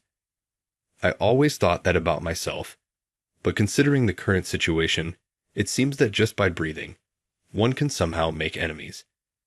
This crossed my mind when I received the official notice from the director. Steve, my name is James. I'm a 36-year-old mid-level employee at a construction company. I got a job at a well-known local construction firm right after high school. My parents were thrilled when I landed the job, as it was a reputable company in our area. I chose not to go to college simply because I wanted to start earning money as soon as possible. I have 4 younger brothers, and it was only natural for me, as the eldest, to want to help support my parents financially. I was never particularly fond of studying and had no real interest in pursuing a college degree. My first year on the job was like a crash course in life, so busy I can hardly remember it. Though the workplace was demanding, I found it fulfilling. I was the only high school graduate to join the company that year. I could feel the gap I had to bridge from the very first day of work. Luckily, I was surrounded by supportive colleagues. No one looked down on me for being a high school graduate back then. When I first joined, there wasn't anyone like that. By the time I was 28, I had grown to be known as one of the most promising of my peers. One day, Mr. Smith, a client, suggested I consider matchmaking. Mr. Smith, a close friend of our CEO, Mr. Anderson, and a client, always had a soft spot for me. Having joined a company straight out of high school, I learned everything from how to drink to high-end dining etiquette from Mr. Smith. I often visited Mr. Smith's home with Mr. Anderson. I couldn't possibly refuse the matchmaking proposal from Mr. Smith, especially since the other party was Mr. Smith's daughter. While the term CEO's daughter might conjure an image of a demure and delicate lady, Charlotte was anything but the stereotypical executive's daughter. She graduated from an industrial high school with a major in architecture and studied urban design engineering in college. I've seen her at construction sites asking the workers various questions, unconcerned about messing up her hair. She'd wear a safety helmet and observe passionately. I first met her at a construction site she was visiting, where I was assisting as a site supervisor. I believe it was when she was still in high school, dressed in her uniform and wearing a white helmet. She greeted me politely. I heard that her well-composed features resembled her mother's. Her name is Charlotte. When she found out I was the site supervisor, her large eyes widened in surprise. As we bumped into each other at various sites, we started to share personal stories. Having 4 younger brothers, Charlotte's presence felt like having a sister, and I was glad she came to rely on me for many things. To me, she was always Smith's precious daughter and like a sister. We both knew there was mutual affection, but crossing that line seemed like a difficult choice for both of us. The matchmaking proposal came up in Charlotte's graduating year from college. Yes, I would like to proceed with the matchmaking.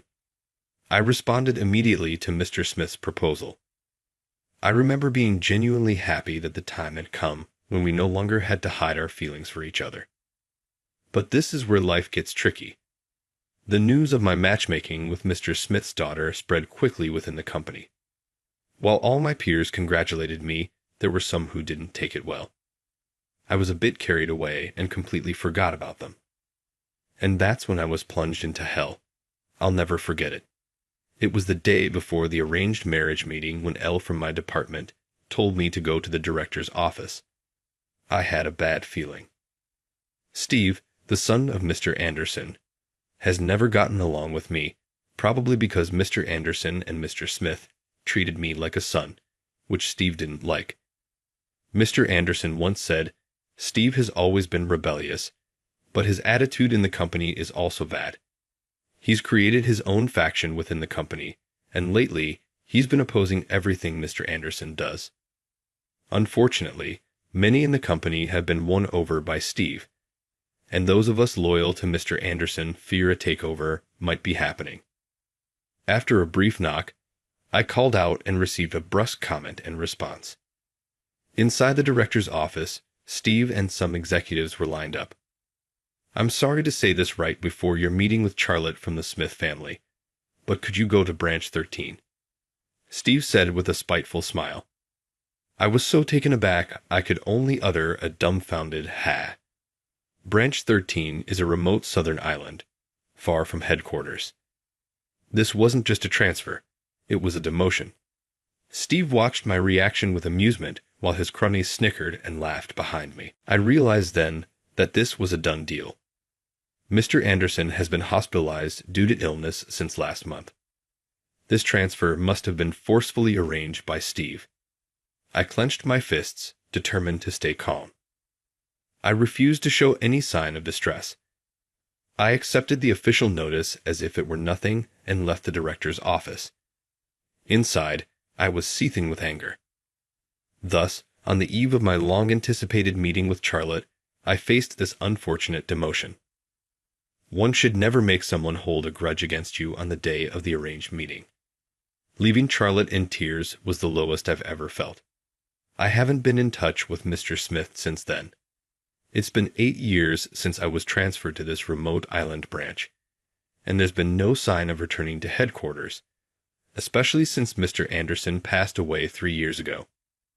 Now Steve, the one who banished me here, is the CEO. It seems my peers, who were loyal to Mr. Anderson, were suddenly fired. They probably thought I couldn't do anything from this island. I wasn't fired, but here I remain.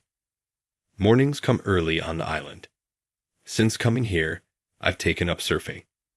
There's a shallow beach with good waves, attracting many tourists for surfing. With few other industries, the island relies on tourism. My work involves the construction of small resort hotels, villas, and pensions, among other things. There's also a fair amount of repair work, keeping us reasonably busy.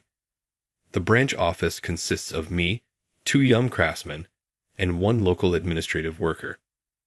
The atmosphere here is relaxed and friendly.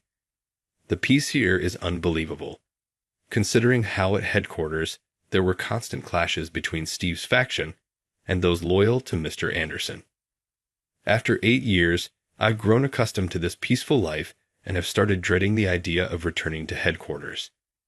Before work, I head to the sea and catch a few waves before going to the office, and during lunch, I gaze at the sea. Lately, I've had more desk work, so I make a point of looking out at the distant view, which makes me seem like I'm always staring out the window. James, you're staring at the sea again. Clara, the administrative worker, often teases me. When I first arrived, I felt anxious and lonely, not to mention guilty for abruptly canceling on Charlotte. But with 8 years gone by, even that feeling has faded. By now, she must be around 30 years old. She's probably built a wonderful life with a great husband. The thought still occasionally stings deep in my heart. Sometimes it feels like a minor wound. Other times, it's a deep sinking feeling. Well, they say time heals all wounds. With time, these feelings should fade away. I just hadn't given it enough time. Yet every time that twinge of pain hits my heart, I remind myself of this. Looks like you've got a slow day. The one who called out to me as I was absently gazing out the window was Ethan. He's a reliable older brother figure, 2 years my senior, who moved to this remote island. He runs a small ranch and offers horseback riding to tourists. Sometimes he hosts students who are truant from school or children with certain issues for extended stays at his ranch. They engage in horse care and receive horse therapy, healing their wounded hearts. If you don't have work, why not take the day off? He teased me, and I retorted, I do have work. Ethan, with his deeply tanned face, gave a broad grin and looked at me skeptically, saying, "Sure you do. Ethan, you shouldn't bother someone who's working." Suddenly, a voice as clear as a bell rang out behind the tall figure of Ethan. A woman with a face I hadn't seen on the island stood. Her fair skin indicated she had recently arrived. Her long black hair contrasted with her pale skin, making her look like a princess from a fairy tale. I thought Clara nudged me, saying, "James, you're staring too much." As I was transfixed by her, she added, "It's been a while since you've seen a beauty like her." "Right? She's my cousin, and she's going to help out at the ranch starting today. She just arrived at the port." Ethan introduced her, and she greeted me. I greeted her back, caught up in the moment. "I'm Amanda. Nice to meet you." Her smile took me by surprise. There was an air of sophistication about her, or perhaps a sense of good upbringing. Though her personality and appearance seemed completely opposite, she somehow reminded me of Charlotte. I couldn't tell if the flutter in my heart was because of the memories of Charlotte or because of Amanda's smile. All I knew was that a restlessness began stirring within me. "Tonight, we're having a welcome party for her at our place. Want to come? You wouldn't have anything better to do back at your apartment, right?" Ethan said, turning on his heel without waiting for my reply.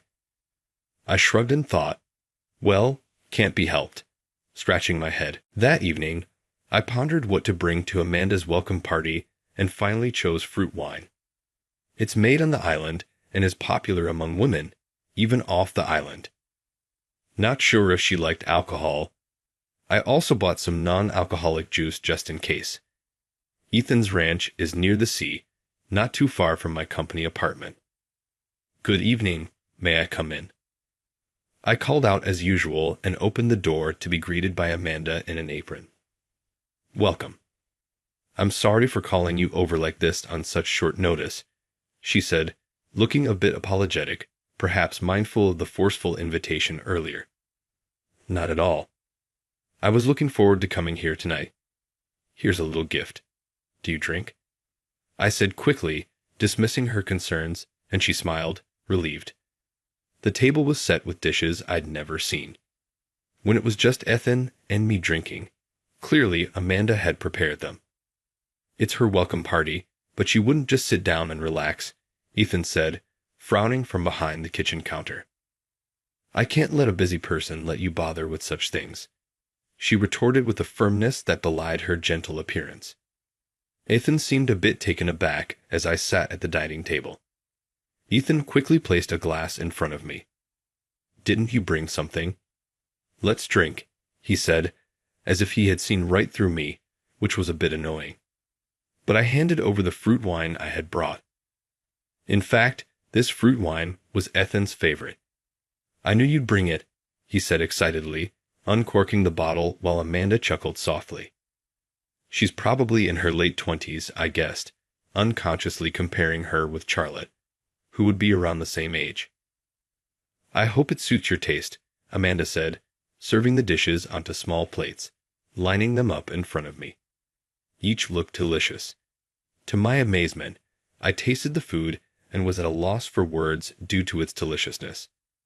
When something is truly delicious, the word delicious doesn't come out immediately. I almost stomped my feet on the spot in delight. Ethan watched my reaction with an amused look. "You're really starved for home-cooked meals, aren't you?" he said pityingly. I felt embarrassed to be pitied.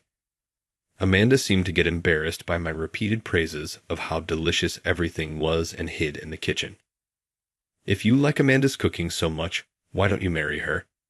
She hasn't gotten married, no matter how much time passes," Ethan whispered, making sure Amanda couldn't hear him from the kitchen. It seemed she was still single. "I can't believe such a beautiful person is still single," I said honestly. The usually hearty Ethan made a face as if he had bitten into a bitter bug. "There's a lot going on." "A lot?" he said, and then fell silent, taking a swig of his drink. Even someone as obtuse as me could tell there was a sensitive issue from Ethan's demeanor. "Hey, Amanda, Why don't you take this guy with you for horseback riding practice tomorrow? Ethan suddenly suggested to Amanda, who was in the kitchen. Tomorrow is Saturday. I have the day off, I said. It seemed he wanted her to treat me as a customer for the medium-distance horse riding they usually do for tourists. Originally, she was a horse rider, having won equestrian competitions, so she's quite skilled. I've been on this island for 8 years, but I've never tried horse trekking. If you don't mind, I'd really appreciate it. I've never tried it before, I said, raising my voice so Amanda in the kitchen could hear. I'd actually ask you for the favor. I want to become helpful to Ethan as soon as possible, she said, coming out of the kitchen. I echoed her sentiment, saying I'd appreciate it too. You two sound like you're at a matchmaking meeting, Ethan muttered, making us look up. Don't tease, I blurted out, probably blushing in my haste. I didn't notice Amanda had fallen silent with a complex expression. The next morning, after surfing as usual, I got out of the sea just after 9 o'clock a.m. The horse trekking appointment was at 10 o'clock a.m. After a quick breakfast, I headed to the ranch. There, Amanda was receiving a lecture from Ethan on how to handle customers. There are many precautions, especially for first-time riders, he was saying. She was taking detailed notes during the lecture, her profile showing intense concentration. I quietly watched them until they noticed me. Eventually, Ethan saw me and beckoned. If you're here, just say something, he said. Well, I didn't want to interrupt your serious instruction, I replied. Ethan and I were talking while Amanda steadily got ready, following Ethan's instructions. She briefed me on the precautions for horse trekking, and then quickly got on a horse in the enclosure to teach me the basics of riding. Being on a horse for the first time, the height was more intimidating than I had imagined. I repeated standing up and sitting down in rhythm with the horse. You're doing well. You have a good feel for it, she complimented. Unexpectedly praised, I felt a bit happy. She told me it was okay to keep my buttocks on the saddle when we moved outside, which was a relief. After all, my muscles would have screamed if we kept up that rhythm for a long time. After about 20 minutes of instruction, we finally started the outdoor ride. Amanda led the way on her horse, slowly moving in front of me. The beach was just across a road, and enjoying horseback riding on the beach is a selling point of their horse trekking. The horse was well trained. It followed the lead horse quietly, and I barely had to do anything. By the time I felt the sea breeze on my cheeks, my fear had vanished, replaced by an exhilarating feeling I had never experienced before. All I could hear was the soft crunch of the horse's hooves on the fine sand and the gentle sound of the waves. The beloved scent of the sea and the sea breeze. The sea surface, illuminated by the morning sun, sparkled and reflected beautifully. It feels great. This is the best, I found myself saying without thinking. I'm glad to hear you say that, Amanda said, turning her horse's face toward me and approaching. Her long hair fluttered in the wind. Her hands lifting her hair were slender and pale, almost glowing in the early summer sunlight. Did Ethan say anything to you about me yesterday? She suddenly asked, catching me off guard. I thought she hadn't heard Ethan's suggestion to entrust her to me. With her earnest eyes fixed on me, I couldn't lie. I honestly repeated what Ethan had mentioned the night before. Maybe he was just drunk. You know how he starts joking around when he's drunk? I said, trying to smooth things over. At that moment, Amanda turned her back to me, controlling her horse. Her back seemed to tremble slightly, and I panicked, wondering if she was crying. You know, Ethan doesn't get drunk, she said, almost angrily, then steered her horse toward the water's edge. Without a chance to stop her, she rode into the sea with her horse. The horse seemed to enjoy walking in the water, eventually going deep enough to swim. It feels so good. Why don't you join me? She called out, then whistled sharply. It seemed to be a signal. The horse I was on started to enter the water as well. Riding a horse into the sea was another first for me. It was scary at first, but as I got used to the waves through the horse's back, the vibration, and the horse's warmth felt incredibly soothing. Minor worries seemed insignificant. With my eyes closed, feeling the wave sounds and the horse's breathing, I sensed Amanda approaching. I came here for Ethan. I love him and wanted to be by his side, so I followed him to this island. I guess you could call me an uninvited wife, she confessed. Unexpectedly, her confession brought me back to reality. They were cousins after all. He's just scared. Legally, he could marry me, but he's running away because he's worried about what people and relatives might think, even though he loves me deeply. She said, her profile, as she bit her lip in frustration, looked like that of a warrior woman taking on a challenging battle. That's probably why he tried to ask you something strange last night, she surmised. For her to openly declare her love for Ethan, it felt strange, like I had fallen out of love even before I ever fell in love with her. My best friend still talks wistfully about being abandoned right before marrying the man she loved. I don't want to become a woman who clings to the past. On our way back to the ranch, she said that in a strong tone. Listening more closely, I was taken aback. She revealed that her friend was turned down at a matchmaking meeting by the man she loved. Charlotte's face flashed in my mind. It couldn't be such a coincidence. I took several deep breaths to calm my racing heart, but that effort was in vain. As we approached the ranch, there were two figures there, Ethan and another person. I couldn't believe my eyes and squinted for a better look. There was no mistaking it. It was Charlotte, grown into a woman. Everyone's worried because you disappeared so suddenly. I heard Charlotte scold Amanda from atop her horse. But Amanda seemed apologetic. Are you going on about what society will think again? My life is my own. What's wrong with living it the way I want? She dismounted the horse gracefully and handed the reins to Ethan. Facing Charlotte directly, contrasting with Amanda's long black hair and pale skin. Charlotte had a tan, sported very short, bright hair, and her ears sparkled with several piercings. Yet it was Charlotte who appeared more lively, with tears in her eyes, while Amanda, with her hands clasped in front of her chest, seemed irritated, tapping her fingers rhythmically. Everyone has their circumstances. Right? There are things in life we can't live as freely as we wish. Amanda scoffed through her nose at Charlotte, who was pleading in a voice mixed with tears. You really haven't changed at all, hating to be called the president's daughter. You deliberately dress like that and act tomboyish, Amanda remarked. At Amanda's words, Charlotte's shoulders twisted sharply. Perhaps she felt humiliated for being hit right on the mark. Amanda didn't stop her onslaught, even as Charlotte looked down. But your essence hasn't changed, has it?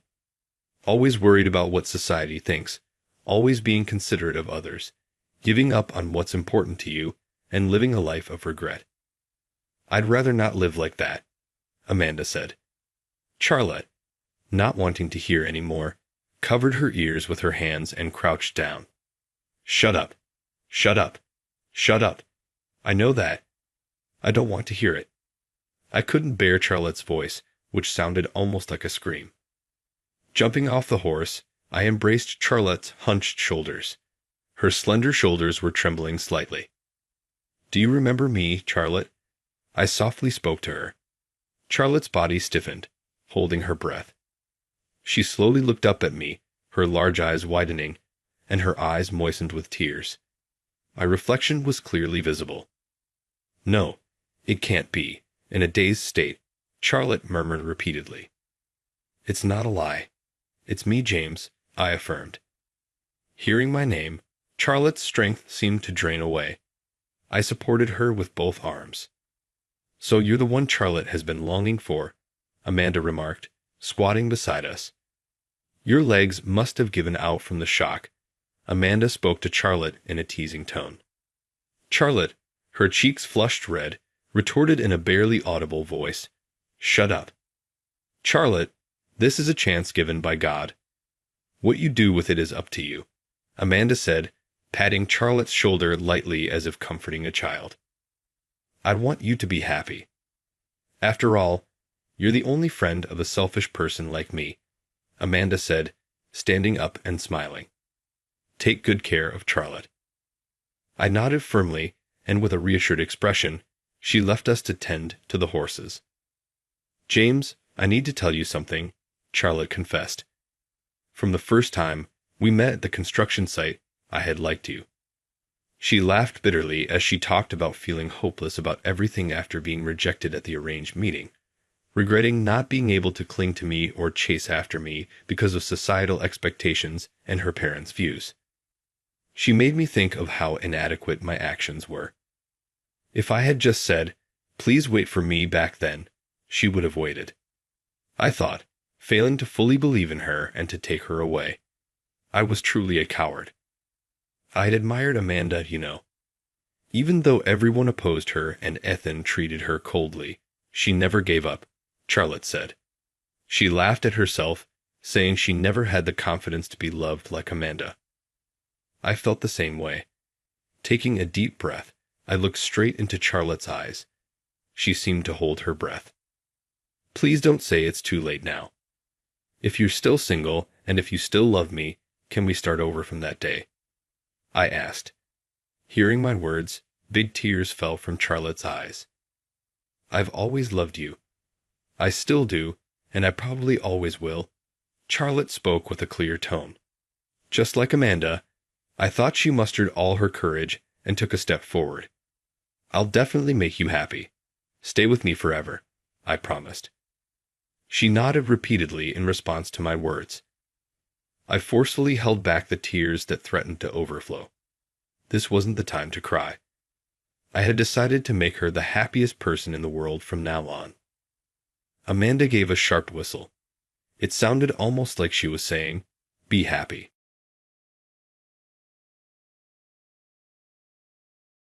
Thomas is my name. In addition to being a 30-year-old office worker, I am the son of Harris, the head of the King clan, the Japanese mafia. Since my father is the organization's leader, I could theoretically be expected to join the mafia and follow in his footsteps. But since I was a child, I've been a coward and have never even engaged in combat. I would most likely simply get wounded and become worthless if I joined the mafia. I choose to live as an office worker instead because of this. Nobody is aware of my family's mafia ties, not even my employer. Like everyone else, I go about my life as an everyday person. Michael, one of my coworkers, asked me out for drinks one day. I gladly accepted because I get along well with Michael as a coworker. In the end, we went to a bar. Even a simple guy like myself was welcomed by the place's serene ambience and soothing background music. Me, I didn't know there was a place like this around here. Yes, neither do I. It has a pleasant, laid-back vibe. We enjoyed talking about our jobs and interests, but ultimately decided it was time to go. The manager gave us the bill at that point. When I looked at the number, I was astounded. $20,000. What? What are you discussing? Are you intoxicated? No, I'm serious. To be sure, I began counting the zeros. 1, 10, 100. It's definitely $20,000. That's not conceivable. Come on, let me see it. Like me, Michael grabbed the receipt out of my hands and started counting zeros. However, he fell silent as soon as he had done counting. You see, isn't that $20,000? Yes, that sum was sufficient to instantly sober us up. There must have been some error, though. Each of us had ordered just 2 glasses of whiskey. Each glass would have cost $5,000 if the total was $20,000. This cannot possibly be correct. We should consult the manager. Yeah, good idea. Excuse me, sir. Yes, how can I help you? The manager turned to face us while using a white cloth to polish a glass. This bill? Yes, there must be some kind of mistake, don't you think? Error? What do you mean? Well, it looks like it says $20,000. That's correct. Without showing any signs of guilt or shame, the manager attested to it. This isn't possible. Why is it $20,000? Didn't you drink whiskey? Well, yes, but the manager stated this without showing any emotion. Yet I couldn't just say, "Oh, I see," in this kind of circumstance. Hey, this is ridiculous, right? It certainly is. This cannot be permitted in any way. Are you able to speak? Yes. Pardon me. Michael spoke hesitantly. To put things in perspective, Michael has never been in a fight. It was well known that he was a geek, and he was referred to as a socially awkward nerd at school. He may still be one today. I'm the same way, myself. Simply put, I'm a socially awkward person. Despite the fact that my family is mafia, I detest fighting, and I'm afraid of getting punched. So, here we were, two timid guys who had wandered into this mess. Whether you agree or not is up to you, but this is our price. But it's not written on the menu, is it? What isn't the price? If we knew it was $5,000 per glass, we wouldn't have ordered it.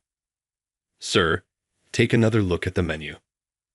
We looked over the menu again, but there was no mention of such a price anywhere. I still don't see it. Right here. Here? What?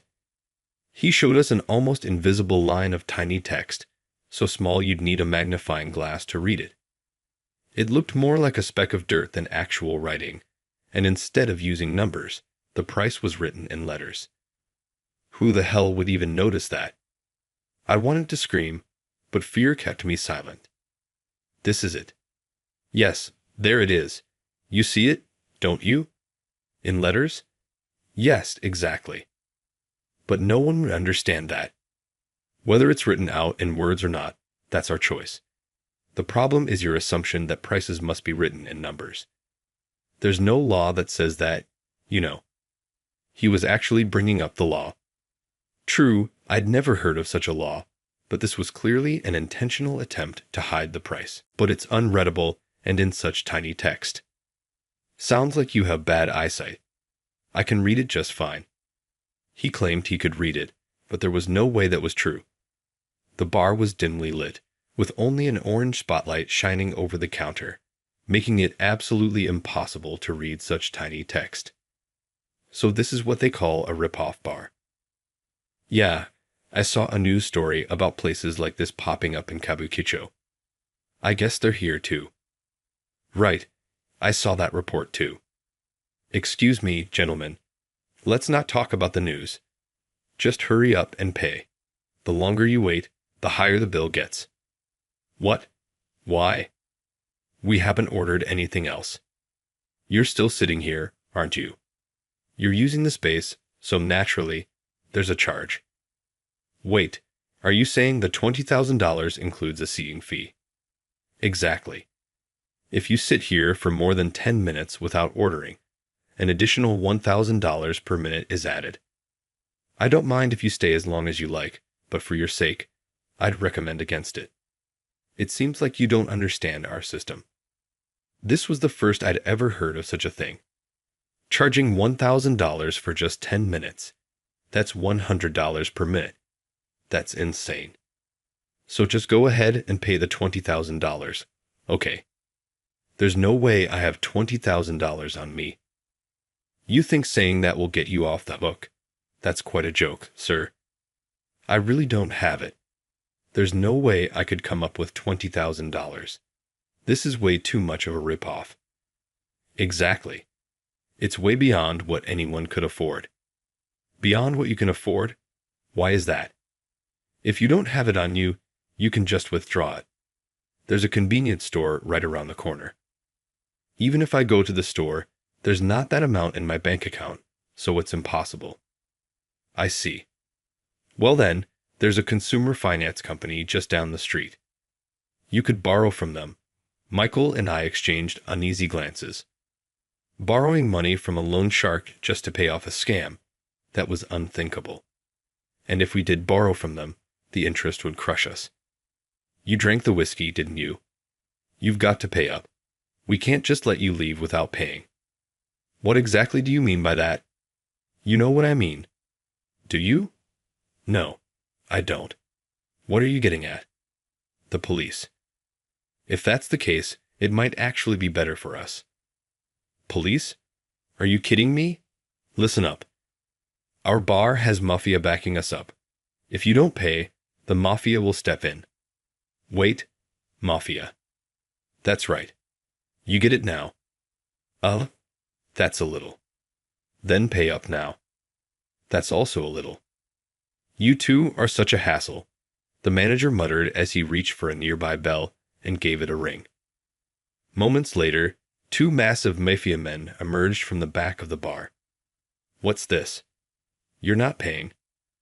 No, it's not that we're refusing to pay. We'll pay if it's a fair price. This is a fair price, $20,000. $20,000 doesn't seem fair to me. That's just your opinion. For us, this is perfectly fair. Now pay up. But we just don't have it. Looks like you won't understand until you get hurt. Before we could even plead for mercy, they pounced on us, landing blow after blow. Bring the $20,000. Call your parents. One of them shoved my phone into my hand. Wait, you really want me to call my parents? For a brief moment, I thought I was saved. But then it hit me. What would happen if my father actually showed up? Michael would find out about my true background. This was a serious problem. I desperately wanted to call my father for help, but if Michael discovered the truth, it could lead to the worst-case scenario. My secret getting out to the company. That could even mean losing my job. What should I do? If I leave it like this, things will only get worse. But if they hit us again, I steeled myself. I had no other choice. Fine, I'll call. Hurry it up. Just as I was about to dial, Michael stopped me. Don't do it. What? Why not?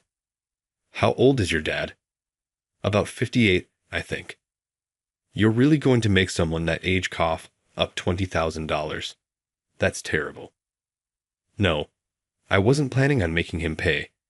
I just needed him to help resolve this situation. Thomas, that's just being an ungrateful son. But I don't see any other way to handle this. You should think of another way. I know. Michael's point made sense, but could we afford to keep going back and forth like this? Hey, what's all the chatter about? If you don't hurry up, I'll gouge your damn eyes out. See? They're saying stuff like that. I think calling my dad is the best option right now. Listen, if you're going to call him, then hurry up and do it. If you can't pay, your dad has to. Or do you think stalling is going to make us give up? Look, I'm giving you some advice here. Just pay up. Otherwise, that $20,000 is going to become $30,000 real soon. $20,000 is already bad enough, but $30,000, that'd be a nightmare. But maybe we could ask a friend for help. I don't have anyone I could call a friend. Neither do I. How about a girlfriend? Even less likely. Same here. What the hell is wrong with you two?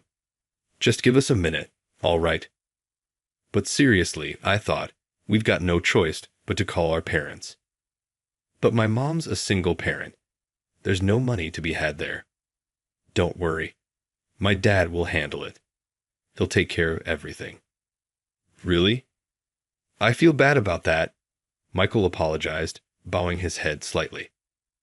But I had already resigned myself to the fact that this would likely be the end of my friendship with him. All right, I'm making the call. I moved to the corner of the bar and, in a low voice, called my father. Dad, I need your help. Huh? What happened? I'm at a bar, and I don't have the money to pay. There's an ATM, isn't there? It's more than what I have in my account. I see. All right. I'll be there. Where are you? I gave him the location as he asked, and the call ended. From the sound of the TV in the background, he was probably at home. That meant he should be able to get here fairly quickly. I went back to Michael and told him he'll be here soon. Your dad's bringing the money, right? I think so. Think so. If he doesn't, are you prepared for what happens then? Yes, I guess. You should be prepared for the worst. Are you stupid? I'm not the one who needs to be prepared. You two are. If your old man doesn't bring the cash, he's getting beaten to a pulp too. Beating up 2 or 3 people makes no difference to us. Honestly, it's been a while since we've had a chance to deal with some flesh and blood. This will be fun. Yeah, you better hope your dad comes through with the money. Hey, Thomas, are you sure this is going to be okay? It's fine. Trust me. Once my dad gets here, everything will be sorted out. You're sure there's no way your dad's going to get hurt, right? Why are you so worried about that? Because I don't have a dad. If something happened to yours, if he got hurt because of this, I don't think I can handle the guilt. It would crush me. You're kind. Don't worry. My dad isn't the kind of man to get taken down easily. I hope so. We sat on the floor, kneeling as we talked about these things. Exactly 7 minutes after I made the call, the door to the bar opened. My father walked in, dressed casually in everyday clothes with a jacket. He looked just like an ordinary dad. Huh. A customer. No, that's my father. Seriously, he doesn't look like he's got the money. Hey, old man, did you bring the cash? My father, ignoring the intimidating man, sank into the sofa, crossing his legs and folding his arms. How much is it? $20,000. Time to pay up. Ha. Acting all high over such a measly sum. What did you say? We can make it $30,000 if you want. Or how about $100,000? Go ahead. Name your price. Big talk. But do you even have that kind of money? You're sitting there nice and comfy, but sitting here costs $11,000 for every 10 minutes. The price is only going to go up. Is that so? Quite the pricey chair. Ha, that's right. So pay up already. You're here to save your son, aren't you? Yes, I came to help him. But just saving him isn't enough. Why not have a little fun while we're at it? What the hell are you talking about? We don't have time for this. Pay up, or your son's going to suffer even more. Oh, I see. Looks like he's already been roughed up. Yeah, you got that right. When it came time to pay, he said he didn't have the money, so we gave him a little lesson. Fair enough, right? He ate and drank after all. True enough. If you eat and drink, you should pay. Exactly. That's why I told your son to cough up the money. But what do you know? He says he doesn't have it. Well, it's not like anyone carries $20,000 around. Back in the day, people had cash on hand after payday, but now it's all direct deposits. Even with a full paycheck, it's unlikely anyone's carrying that kind of money. That's why there's an ATM. Does your account have over $220,000 in it? My account's got nothing to do with this. I see. So you assume others have money even though you don't. That's a naive way of thinking. What did you just say? If you're going to rip people off, you've got to keep the amount within what they can actually pay. If $20,000 is impossible, then of course they won't pay. That's common sense, you fools. That's not our problem. The manager sets the prices here. The manager? Huh. Who's the manager? Him. Hey, manager. With prices like these, threatening people is a waste of time. If you set the bar too high, customers won't have the money, and all you're doing is wasting your own time. You need to keep the amount reasonable, or no one will have the cash to pay on the spot. Hey, you came here to pay, not to lecture me. This is how I run my business, so stay out of it. Fair enough. But earlier, you said I should ask for $100,000, didn't you? Yeah, that's right. I'd rather get billed for that kind of amount. It'd feel more worth my while. $20,000 doesn't even motivate me to move. If you can afford $100,000, then $20,000 should be easy. True enough. Then hurry up and pay, or do you want to get hurt too?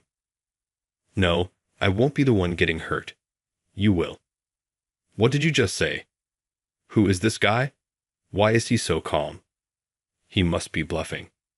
Hey, stop screwing around. You're talking big, so pay up already.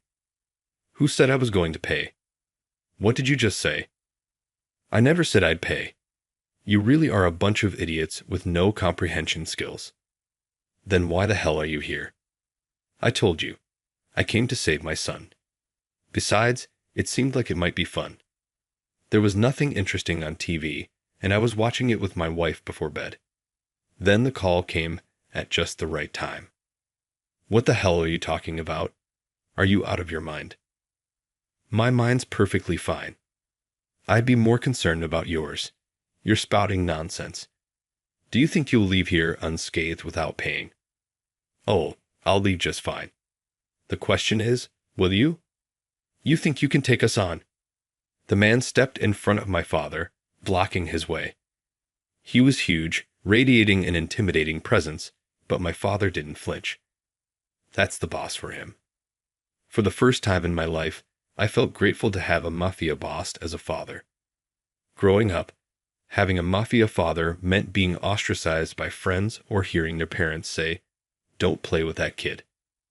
Never had I felt thankful for my dad's background. Until now. Still, why did my dad come alone? He usually has his lieutenants with him.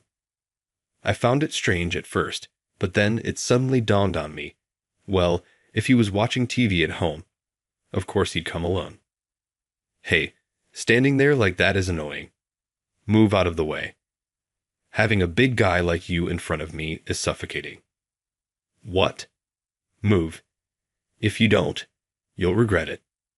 Oh yeah? How exactly will I regret it? Tell me. The man smirked, his face twisted in a mocking grin. Then, in a flash, my father's leg moved, and the giant man staggered. It seemed my father had aimed a precise kick at his legs.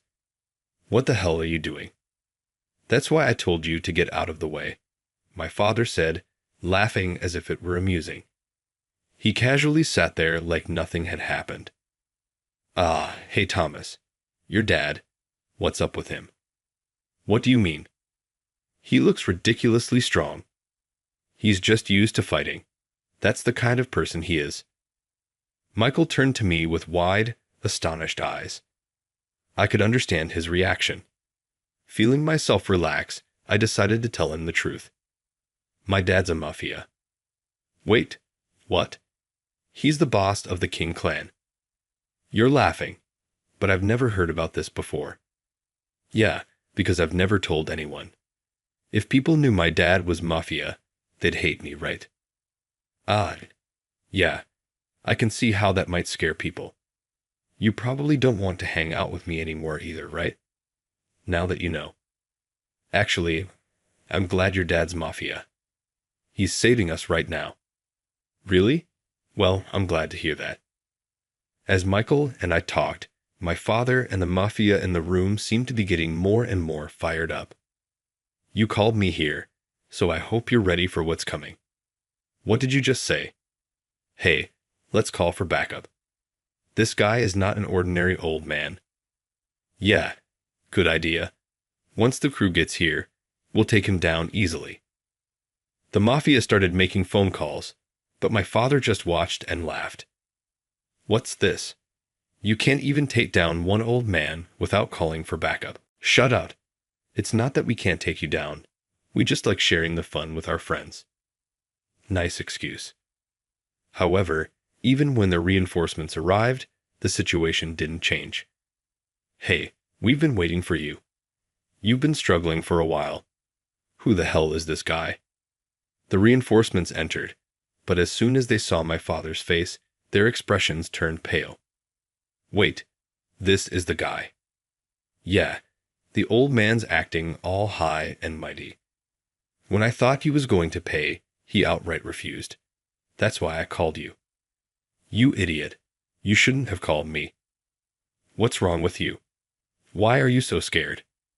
This man is Harris, the boss of the King clan. Messing with him is suicide. I'm out. Wait, don't leave as soon as you show up. Yeah, so what if he's the king boss? He's just one guy, and there are 3 of us. That's true, but right now we've got the numbers. Even the king boss can't win against 3 of us. We could take him down here and now. Really? We can't lose, can we? Now that you mention it, that's true. Exactly. If we take down the king boss, we might even get promoted to the higher ranks. That's right. It's ridiculous to stay at the bottom forever. True. Let's do it. Yeah, with 3 of us, we can win. Exactly. It seems like you've made up your minds. Sorry to keep you waiting. We've decided to take you down. Prepare yourself. Got it. Let's wrap this up quickly. I'm starting to get bored of dealing with you guys. And let me remind you, this fight started because of you. I'm not holding back. You understand that, right? Who needs you to hold back? We've got 3 people here. The mafia planned to take down my father together, which was a cowardly move. It seemed like there was no way he could win.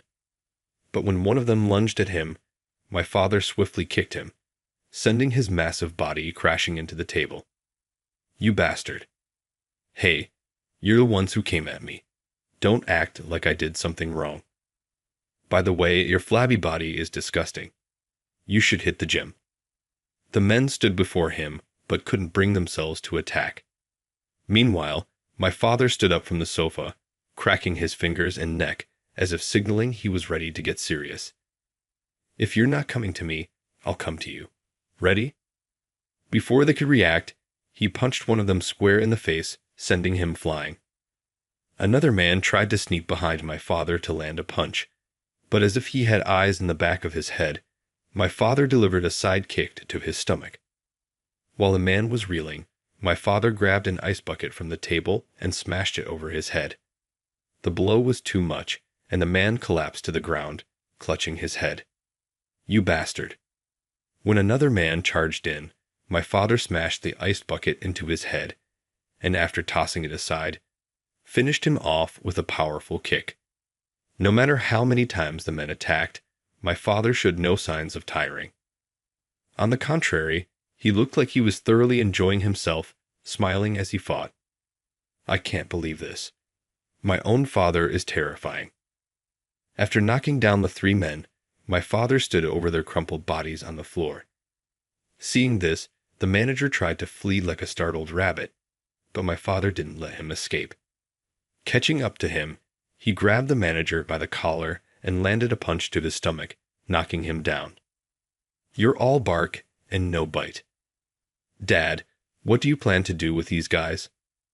First, we tie them up. Don't want them running away. I've got duct tape. Michael, who had somehow wandered behind the counter, returned with a roll of duct tape. Good. Tie them up with that. After wrapping them up tightly, ensuring they couldn't escape, I couldn't help but wonder what would happen next. Are you going to hand them over to the police? No point. Even if they go to jail, they'll just get out and do the same thing again. Then what? I'll call in the high-ups and have them stuffed into a drum. Hearing this, the mafia began begging for their lives. Please, we're begging you. Spare us. I'd rather go to prison and lose my life. As the 4 men desperately pleaded, my father smirked. All right then. Let's settle this with money. Money? Yeah. You tried to rip off the son of the King Clan's boss, charging me $20,000 and expecting me to pay. That's not very original. How about we add a 0 to your bill? $200,000. Exactly. That's way too much. Too much? Seems like a fair price to me. Or is there a problem with that? Yes. We can't possibly pay that much. In that case, make it $2 million. What? And if that doesn't work for you, it'll go up to $20 million. Your call. No. $2 million is fine. Good.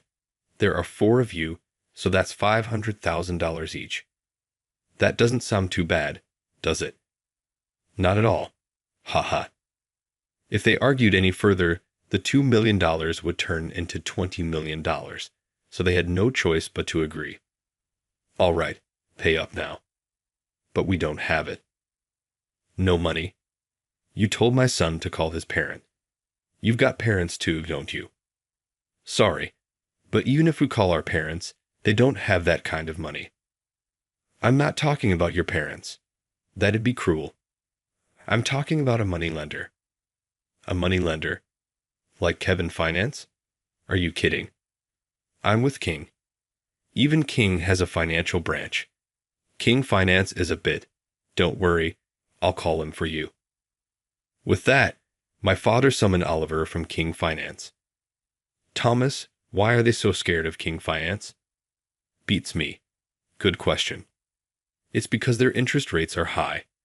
Spencer Finance charges 10% interest over 10 days, but King Finance charges 10% every 5 days. So that means $50,000 is added every 5 days. Not quite. The moment you borrow, 10% is added. So it becomes $550,000 right away. Then after 5 days, it's $605,000. And 5 days later, it's $665,500. It's a great profit, really. That's incredible. As they spoke, Oliver walked into the bar. Sorry to keep you waiting. Hey, Oliver. Sorry for calling you so late. Set up $50,000 each for these four and transfer the money to the clan's account. Understood. In the meantime, I'll need their signatures to finalize the loan. Oliver placed a tablet in front of the men, who shakily signed both screens as instructed. Oliver, where do we take them now? Let's see. How about sending all four to the beast match? Beast match? That would end in one blow. The insurance agents would cry. True. In that case, we could use them for the survival game. Or there's room in the men's quarters. Survival game, huh? Let's go with that. What's a survival game? A survival game is exactly what it sounds like, but it's not virtual or on a computer, it's real. We send them to a remote island overseas where there's no law or order. They can do whatever they want there, but they'll have to make their own weapons. Without survival skills, it'll be tough. Who could possibly enjoy something like that? Plenty of rich people around the world watch from the safety of their homes. If you're interested, I can introduce you. No, I'm fine. That's probably for the best. Well then, boss, I'll take these four with me now. The four men, seemingly resigned to their fate, were taken away without making a fuss. Sometime later, curiosity got the better of me, and I decided to revisit the bar, now reportedly under new management. There, I found a bartender in his 30s polishing glasses behind the counter. The last time I was here, I was told to pay $20,000 for just a few drinks. I was shocked. I'm sorry about that. The bartender apologized, even though he had nothing to do with it. It's not your fault. Not entirely, the bartender said with a faint smile. Actually, the previous owner was my brother. Really? Yes, he used to be a good man. He wasn't the kind of person who would run a scam like that. Then why? It was all because of money. When our mother got sick and needed surgery, my brother worked tirelessly to earn the money. But no matter how hard he worked, it wasn't enough. I worked too, but it was hopeless. That's when he came up with the idea for this bar. He figured skating people would make quick money. I see. And your mother. Thanks to him, the surgery was a success and she's healthy now. That's good to hear. Yes, but my brother ended up scamming the mafia and hasn't returned since. Given the way the conversation was going, I couldn't bring myself to admit that was me. I stayed silent and listened to the bartender's story. Do you think he'll ever come back? I hope so. That's why I bought this bar. I thought we could run it together if he returned. I'm still holding on to that hope. The bartender continued polishing the glass meticulously as he spoke. Who would have ever imagined that the former manager had such a past? I could do nothing but silently watch the bartender's sorrowful figure.